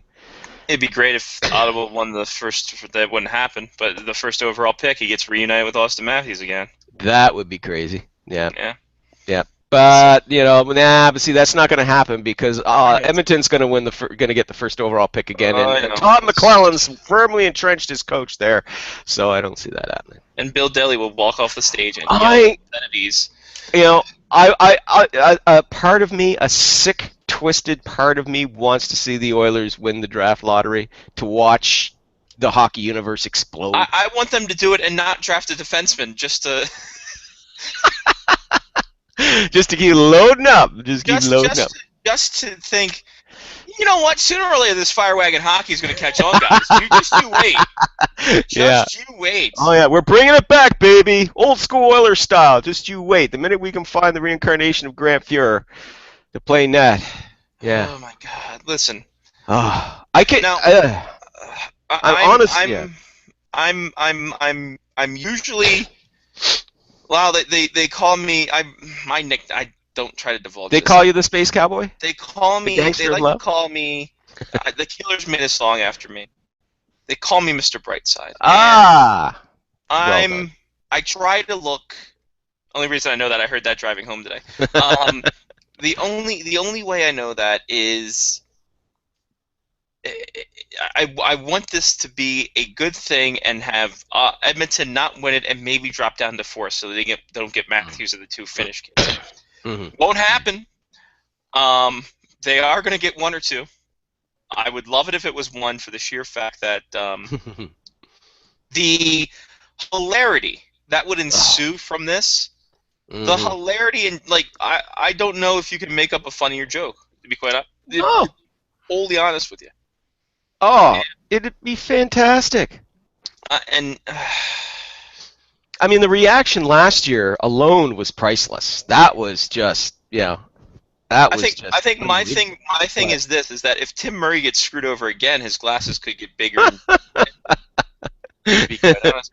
Oh man, but yeah, I mean, listen, I want my team to win it. Obviously, I want the Canadians to finish. I want the Canadians to just lose all the rest of their games. I don't care. I don't care about the season shot. Just lose every game.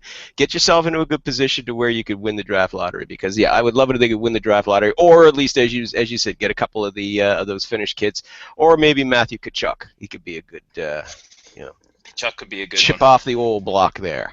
Well, let's hope the nutrition's better. Yes. Let's hope Apart from the nutrition part, I hope that he has his father's scoring ability and physical style, but Sure. not the appetite for delicious donuts. Exactly. No, that would be bad. But if Montreal don't win it, I mean, again, a sick part of me would love to see Edmonton win it again, just to sit back and just watch the explosion, because Twitter will just go batshit. I will tell you worst case scenario. Mm-hmm. I think worse than the Oilers winning it. Okay. But because I don't think anything be worse than that, Scotty. That's funny. Okay. The Toronto Maple Leafs win it. Okay. And they completely forget about the rebuild plan, and they go spend. So they win the pick, but what do they do with it? Do they trade it for somebody? Is that what you're saying? Keep it. They keep it close to their vests, and they say, now is the time for us. Now we're bringing up all the young kids. Screw you, Rico Coliseum. The Marlies aren't going to be there no more. We're bringing up all the young kids, and we're making it all about us. And I'm Brendan Shanahan, and fuck you. I'm making this pick. Lou Lamoriello, you do what I say now. And everything goes awry just as planned, and they self-destruct once more. And that would be as funny because it would give the Maple Leafs fans hope that maybe Austin Matthews can turn us around and then Lou Lamoriello just goes off his gourd, and Brendan Shanahan buys into him going off his gourd, and that could be as funny. Just to see the freak out and to see all the fans' reactions when they don't go out and spend and they turn their back on the Leafs again because the Leafs can't win for losing. Nah, I still like the Oilers scenario better. It's the meltdown property, my friend. I'm sick. Like, even as a joke, like the same joke over and over again, it can be funny, sure, but at the same time, comedians don't like having the same joke over and over again because it's not like a banned situation. But here's what makes it even funnier for me, is watching the league having to explain why you had an opportunity. You know, in the GM's meetings, in the Board of Governors meetings, you had an opportunity, because it was brought up about implementing a rule that the team that picks, you know, if you've had multiple picks or the team that picks first one year, that they have to drop down or something like that, especially for a team that won the bloody thing as often as the Oilers, that they can't win it again. That you had the opportunity to fix the system, and you didn't. You passed. You said, we'll punt. We'll punt on this. We're going to punt on first down. That's what we decided to do. That's what I'm looking. That's the added twist, the extra. Because first, we all know fans and pundits it will explode. There'll be the initial outburst of what the fuck. They'll just go batshit, and then it's time for recriminations. Who's at fault here? Who's to blame? Who created the situation? Batman! Batman! And away they'll go. And then he'll have to sit there looking all smarmy and smug and going, I think you're going to want to hear this. No! No, we don't want to hear it this time. Explain yourself, man. Here's the good part about this, is you know it can't be that rigged.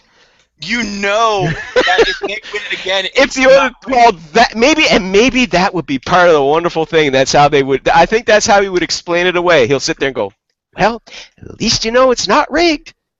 And then we will grab him and tar him and feather him and cast him into the Niagara River, because we'll all be in Buffalo for that, and it will be fantastic.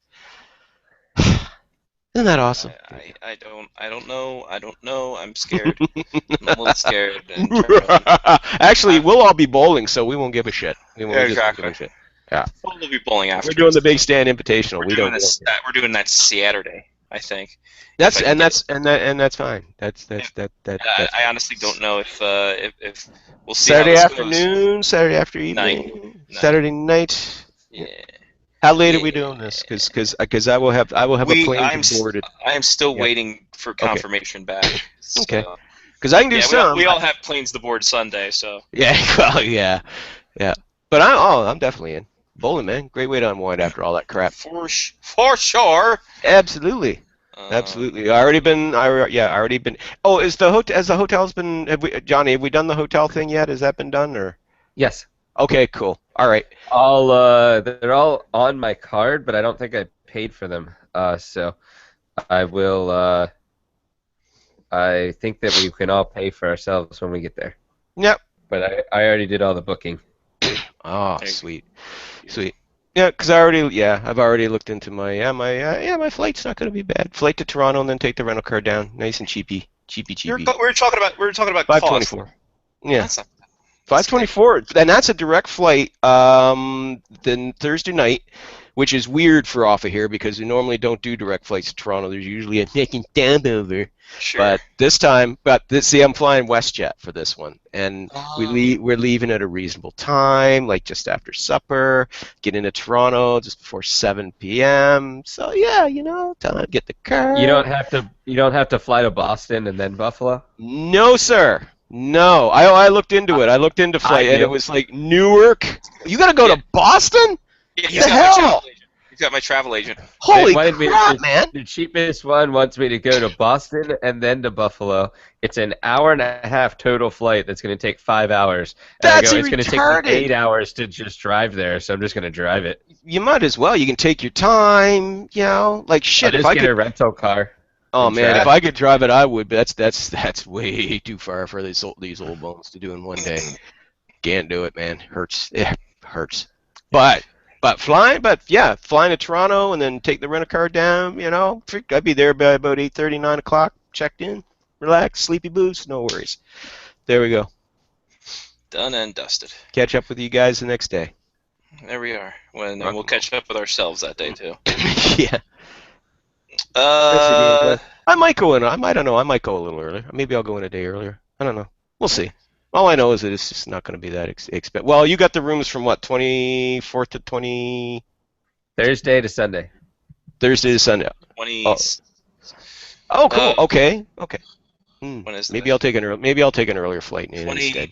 Johnny, what'd you say? 23 to 26. Yes. So so I'm gonna you booked the 23rd. that's the Thursday. Yeah, because I'll leave Thursday morning. Okay. Well, maybe I'll maybe I'll take the earlier flight in instead. Take Scare Canada. I thought I mentioned that.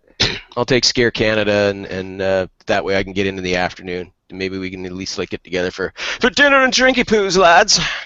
I don't know. We'll see where my flight takes me to. 3 rooms at the Best Western. One room has 2 queen beds. The other 2 have 1 king bed. Thank you. And it says the special requests are not guaranteed. So I put our names on the rooms, and we'll see what happens. Yeah. Perfect. As long as I got a room to myself, I'm good. So yep, As long as 3 I have a rooms taken care of. I have it actually emailed to me this year. I have all the information. I have the confirmation number. Beautiful. Bada bing, bada boom. I've noticed we stayed at I'm trying to think of all the Best Westerns we stayed at. We've stayed at a lot of Best Westerns. We stayed at a lot of Best Westerns. The wasn't the one in I know the one in Minneapolis was a Best Western. Or St. Paul. Sepulveda Boulevard was a Best Western. Yeah, that was a Best Western in L.A. The one in Minnesota was Best Western. Was the one in Montreal Best Western? Yes, I believe it was. Yeah. Oh, it might have been a Holiday Inn. Look on the. Now we're just going to talk about hotels because I really have nothing else to talk about. If you have something to talk about, please. And for the then the Dufferin. Dufferin. The Dufferin. Hooty-hoo! Look, it's RBC. RBC. Oh well. Yeah. Did you happen to see the article that Laura put on our Facebook about how it was an airline company put their people up in an S&M hotel overnight because they were delayed. That's tremendous. No, I didn't see that. I'll have to look it up. I didn't read all of it. I read part of it. It's fantastic. First off, why did we not go to the upstairs jazz club? That was right down the street from and it was a Comfort Suites we were at. I think no, because Hurley's wasn't that. Hurley's was across the street from us. We were down the street from the Bell. Right. Center. We were on the same side of the road as the Bell Center. What were you saying, Lyle? You had hockey stuff. Yeah, you had hockey things to talk about. Right, Lyle? Did you have hockey things to talk about, or were we hockey things to talk about? Okay, yeah, expansion draft stuff, guys. Just real quick. Yeah, the NHL is still trying to determine. They're going to be meeting with the NHLPA to determine if players with no movement clauses, if they are either exempt from the draft or if they cannot be, if they cannot be moved, but if they're going to honor the no movement clause, the team still has to protect them. In which case, that could make things kind of difficile. Because then you're wasting one of your protected spots, and that means on a player with a no movement clause, and that means that you could lose another guy. It's going to be you got to protect one goaltender, you protect one goalie, and it's either 3 defensemen and 4 forwards, or I think it's 7 skaters in general. 7 skaters, or 1 goalie and 8 skaters at any position in general. Blah blah blah. You could protect like 1 defenseman and 7 forwards if you wanted. The teams will have the choice, is what that'll be. You get to have the choice. So yeah, there's going to be all that fun and games going on. They got to negotiate that, but we will find out in June. It probably maybe even at this year's draft. For sure, if they're going to have this draft, this expansion draft, or not next year, which they will. I think the big question is going to be: is it going to be one team or two? It's going to be one. Las Vegas. Vegas, baby. And every team will lose one player. Yes. That is how it's going to go down. So some teams are going to, the deeper clubs are going to feel it, obviously, the pain a little bit more than others. You know, but hey, that's the way it goes, you know. But there's going to be some teams that I think are going to use this to try as a means to try and dump salary. You know, if you're, say, the Los Angeles Kings, and you've got yourself a Dustin Brown, who, yeah, is your captain, but he's also earning way more money now than what his skill set actually is, or a Marian Gaborik, who's past their prime, but signed through for another 3 or 4 years, eating up valuable cap space. I think you could see them being exposed in the draft. It's going to affect the trade market starting in this offseason.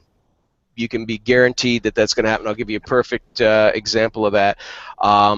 You know, teams that have assets that they know they risk losing in the draft, they could turn around and try and trade them to get returns back that they can keep, that being draft picks or prospects. Or even, say, players who are players who are on entry-level contracts who have 2 years or less. Okay, if you've been a pro for 1 or 2 years on an entry-level contract, doesn't matter if you've been skating in the NHL or if you've been in the AHL on an entry-level deal. You're exempt if you're 2 years or less. So that means, teams like the Oilers don't have to worry about exposing Connor McDavid in the draft or protecting him because he will be exempt. There's perfect have Buffalo with Jack Eichel, same thing. He'll be exempt. But teams like your Washington Capitals, for example, you know, if they re-sign Marcus Johansson, they could be then facing a choice in a year's time. Do we protect him, or do we protect TJ Oshie, who will be an unrestricted free agent at the end of next season, but maybe they resign him or something like that. So it could create a bit of an issue for them. Interesting one for the Pittsburgh Penguins if they protect Marc-Andre Fleury. They would run the risk then of losing Matt Murray, their promising young defenseman, and the heir apparent to Marc-Andre Fleury. You know they want to keep Matt Murray for 2 or 3 years, let him be the understudy, and then when Fleury's contract ends in 2019, I think they bid Marco bye-bye, or see if he wants to stay in a backup role, because I think by that point they're looking at Matt Murray as taking over by that point. What you could see there, however, is the Penguins, like Jimmy Rutherford, could turn around and go, leading up to the expansion draft, and go and get a hold of the GM of the expansion team, which will be Las Vegas, but get a hold of the GM of Vegas and go, listen, what would it take for you not to take Matt Murray in this draft? And kind of, what can I give you? Do you need a roster player? I can give you a roster player. You know, do you want some extra pay? Do you need prospect? Blah, blah, blah. So you'll see some wheeling and dealing like that going on as well. Okay? One player, it could also have an effect on players who some people thought could get traded this summer that may not. And I'll give you a perfect example of that would be Jimmy Howard of the Detroit Red Wings. It's been widely assumed that Howard would be traded this summer. He still could be. However, here's the thing. If you trade away Jimmy Howard, okay, that leaves you with Peter Mrazek, and now you got to find somebody to bring in to replace Jimmy Howard so that you can protect Mrazek and expose his other player. However, moving Jimmy Howard at this stage in his career could mean that you'd have to pick up part of his salary. So why not hang on to him for one more year? You already know, he's already a backup. Yes, he's going to be an expensive backup, but what the hell? Keep him for one more year. You expose him in the draft. If an expansion team takes him, they take this whole salary is gone off your books. Okay? And you protect Peter Mrazek, and then you're set. Okay?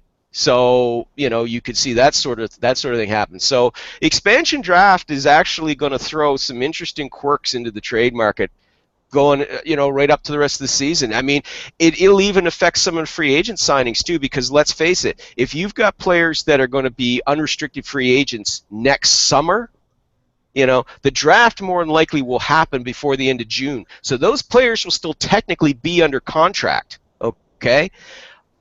An expansion team is probably not going to draft a potential unrestricted free agent knowing that that player could walk, within days of you drafting him, and now you just wasted a draft pick.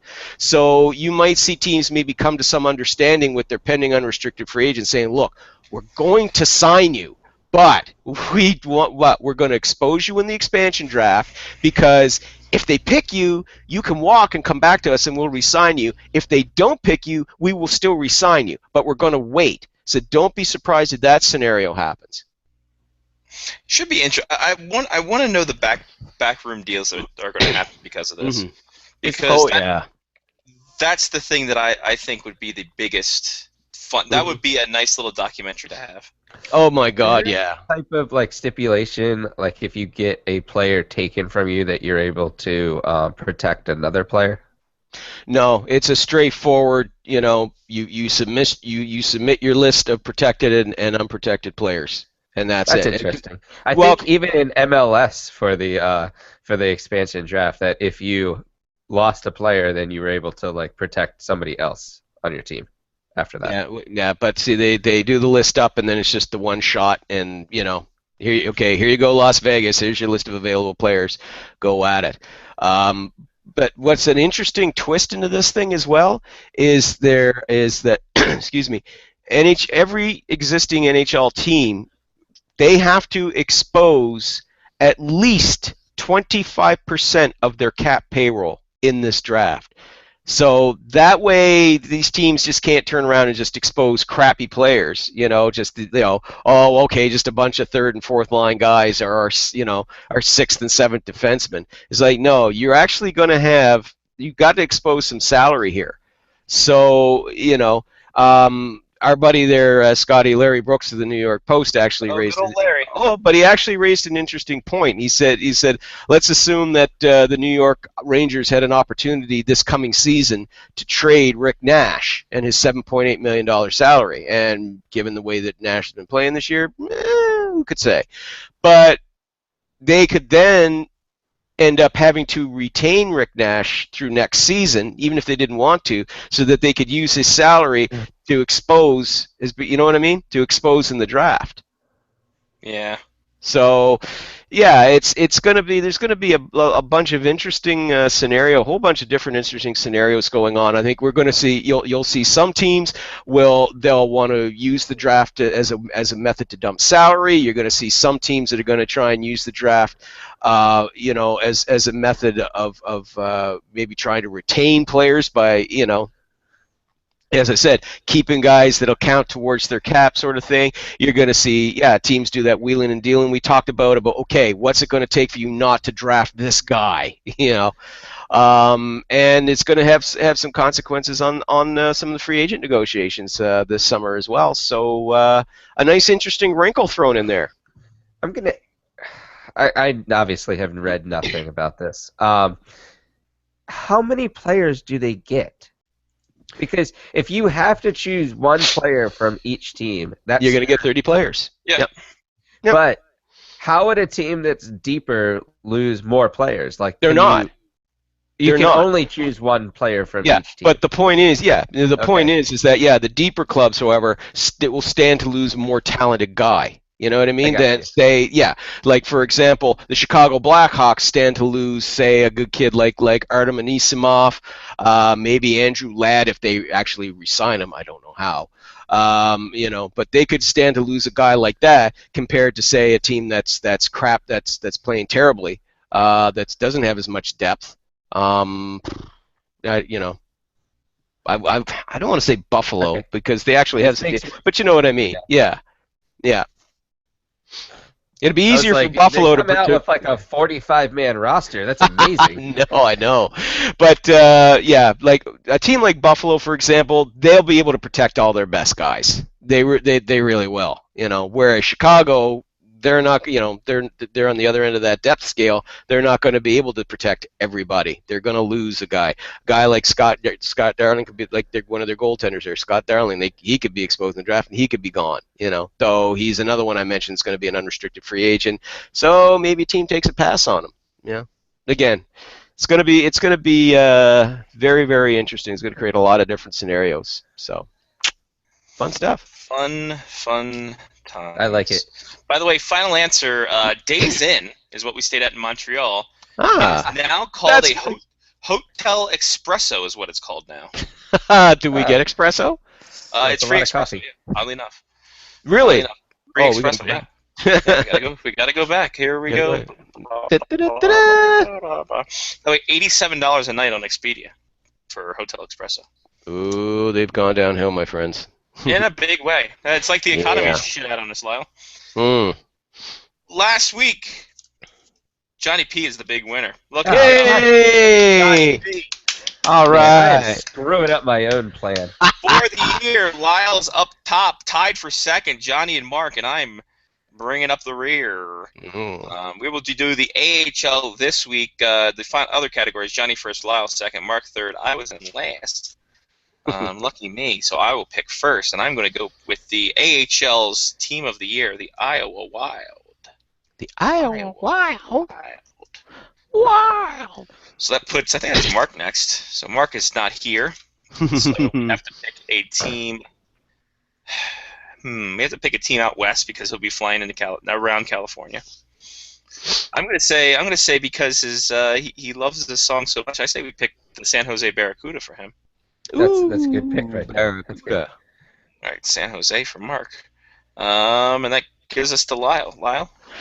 Oh, I'm looking. Give me a sec. Yeah, go ahead. We will talk about here. We're talking about the Hotel Espresso on Rue Guy, right across the street from the Montreal Police Operational Center.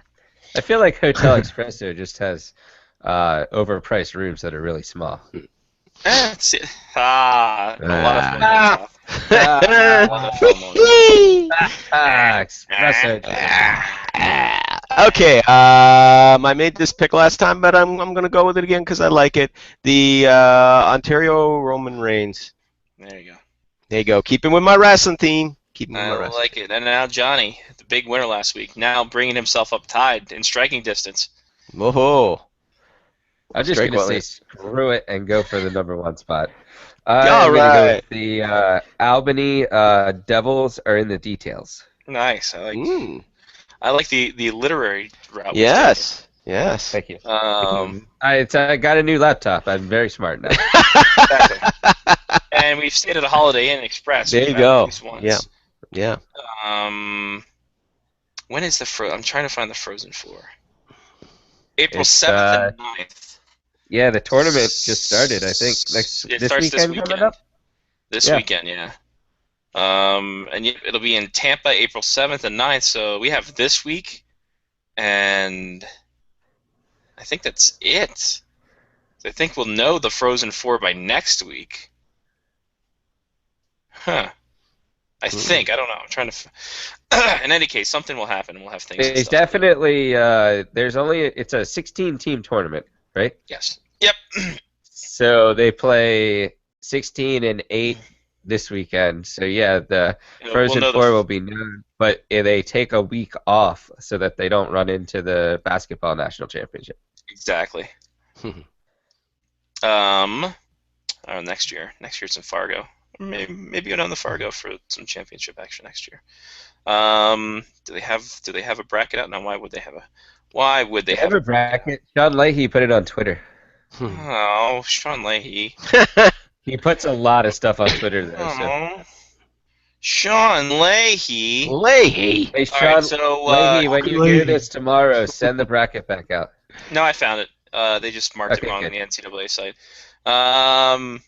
16 teams are Quinnipiac, RIT, Yale, UMass Lowell, Providence, Minnesota Duluth, Harvard, Boston College, Boston University, Denver, St. Cloud State, Ferris State, North Dakota, Northeastern, Notre Dame, and Michigan. The top four seeds, Quinnipiac at 1, St. Cloud State 2, North Dakota 3, Providence 4. So they're your top seeds around the bracket. By the way, Providence, Harvard, Boston College are in the same thing. How they couldn't pull Northeastern or Boston University, who are both, or UMass Lowell for that matter, into that thing, I'll never know. NCAA, smart again. Jackasses. All right. Lyle, it's been fun. It's been real. It's been real fun. As always, guys. As always, best of luck on your trip, my friend. I hope it goes Yeah. smoothly. If anything changes, we will let you know. And, I'm sure you will. In a panic, and you'll try to figure it out. Oh my God! Listen, I got here safe, but the car's somewhere in Manitoba. I hit a bump and it dislodged. It was really weird. You'll see that. Something out of planes, trains, and automobiles. Yeah. Exactly. That's what I'm saying, man. There you go, man. Should have just got a pod. Whatever. Yep. Oh well, hindsight's 20/20. But alas, we're done. Lyle, thanks a lot. We will talk to you maybe next week, if not the week after. Have a great week, guys. And again, safe trip, Scotty. Thank you, sir. I will do. Bye. Bye-bye. There goes Lyle. SpectresHockey.net, BleacherReport.com, HockeyNews.com, and P Island Guardian. Shout out Johnny. Go. Shout out to Scotty, who helped me buy a laptop on the show. That was a first for us. And a laptop, yeah. Let's be honest. Sean probably bought computers while we did the show in the past. A shout out to Sound Blaster, What You Hear. Wow. A shout out to Seal, and yeah, Scotty, make it happen, and good luck with the movingness. Thank you, sir. I appreciate it. I will need it. Yeah, shout out to U-Haul. Shout out to the Mr. Mike's crew. Last weekend, Wazapalooza happening. That's gonna be. You know, it's funny. I didn't think I would get too worked up about leaving Safeway. That was kind of people coming up. Like I said, people coming up saying they'll miss seeing me just doping around in my stupid sweatshirt that I haven't washed in 3 years. So, like, it's one of those things where you're not gonna miss the location. You're gonna miss the people, especially at jobs. If you grow a kinship to that, and as I yawn, yeah, it's fun. The fact it was 9 years is even more amazing to me. So, ho hum. Like I said, shout out to U-Haul. Shout out to dentistry. That's gonna happen tomorrow. Ugh. Which is why I got to do a radio show after this to tape that. So, because I will be numb in the mouth tomorrow. And yeah, man, to new adventures, to new greater heights. Thank you, Calgary, for all you've provided for me, both good and bad. It's been a learning experience. It's been a growing experience, but alas, we must send ourselves in different ways. But Calgary, thank you. God bless. And Canada, I'm only a few hours away, so I'm not going to miss you too much. I can just drive up there on a day if I need to. So, not by Canada, by Calgary.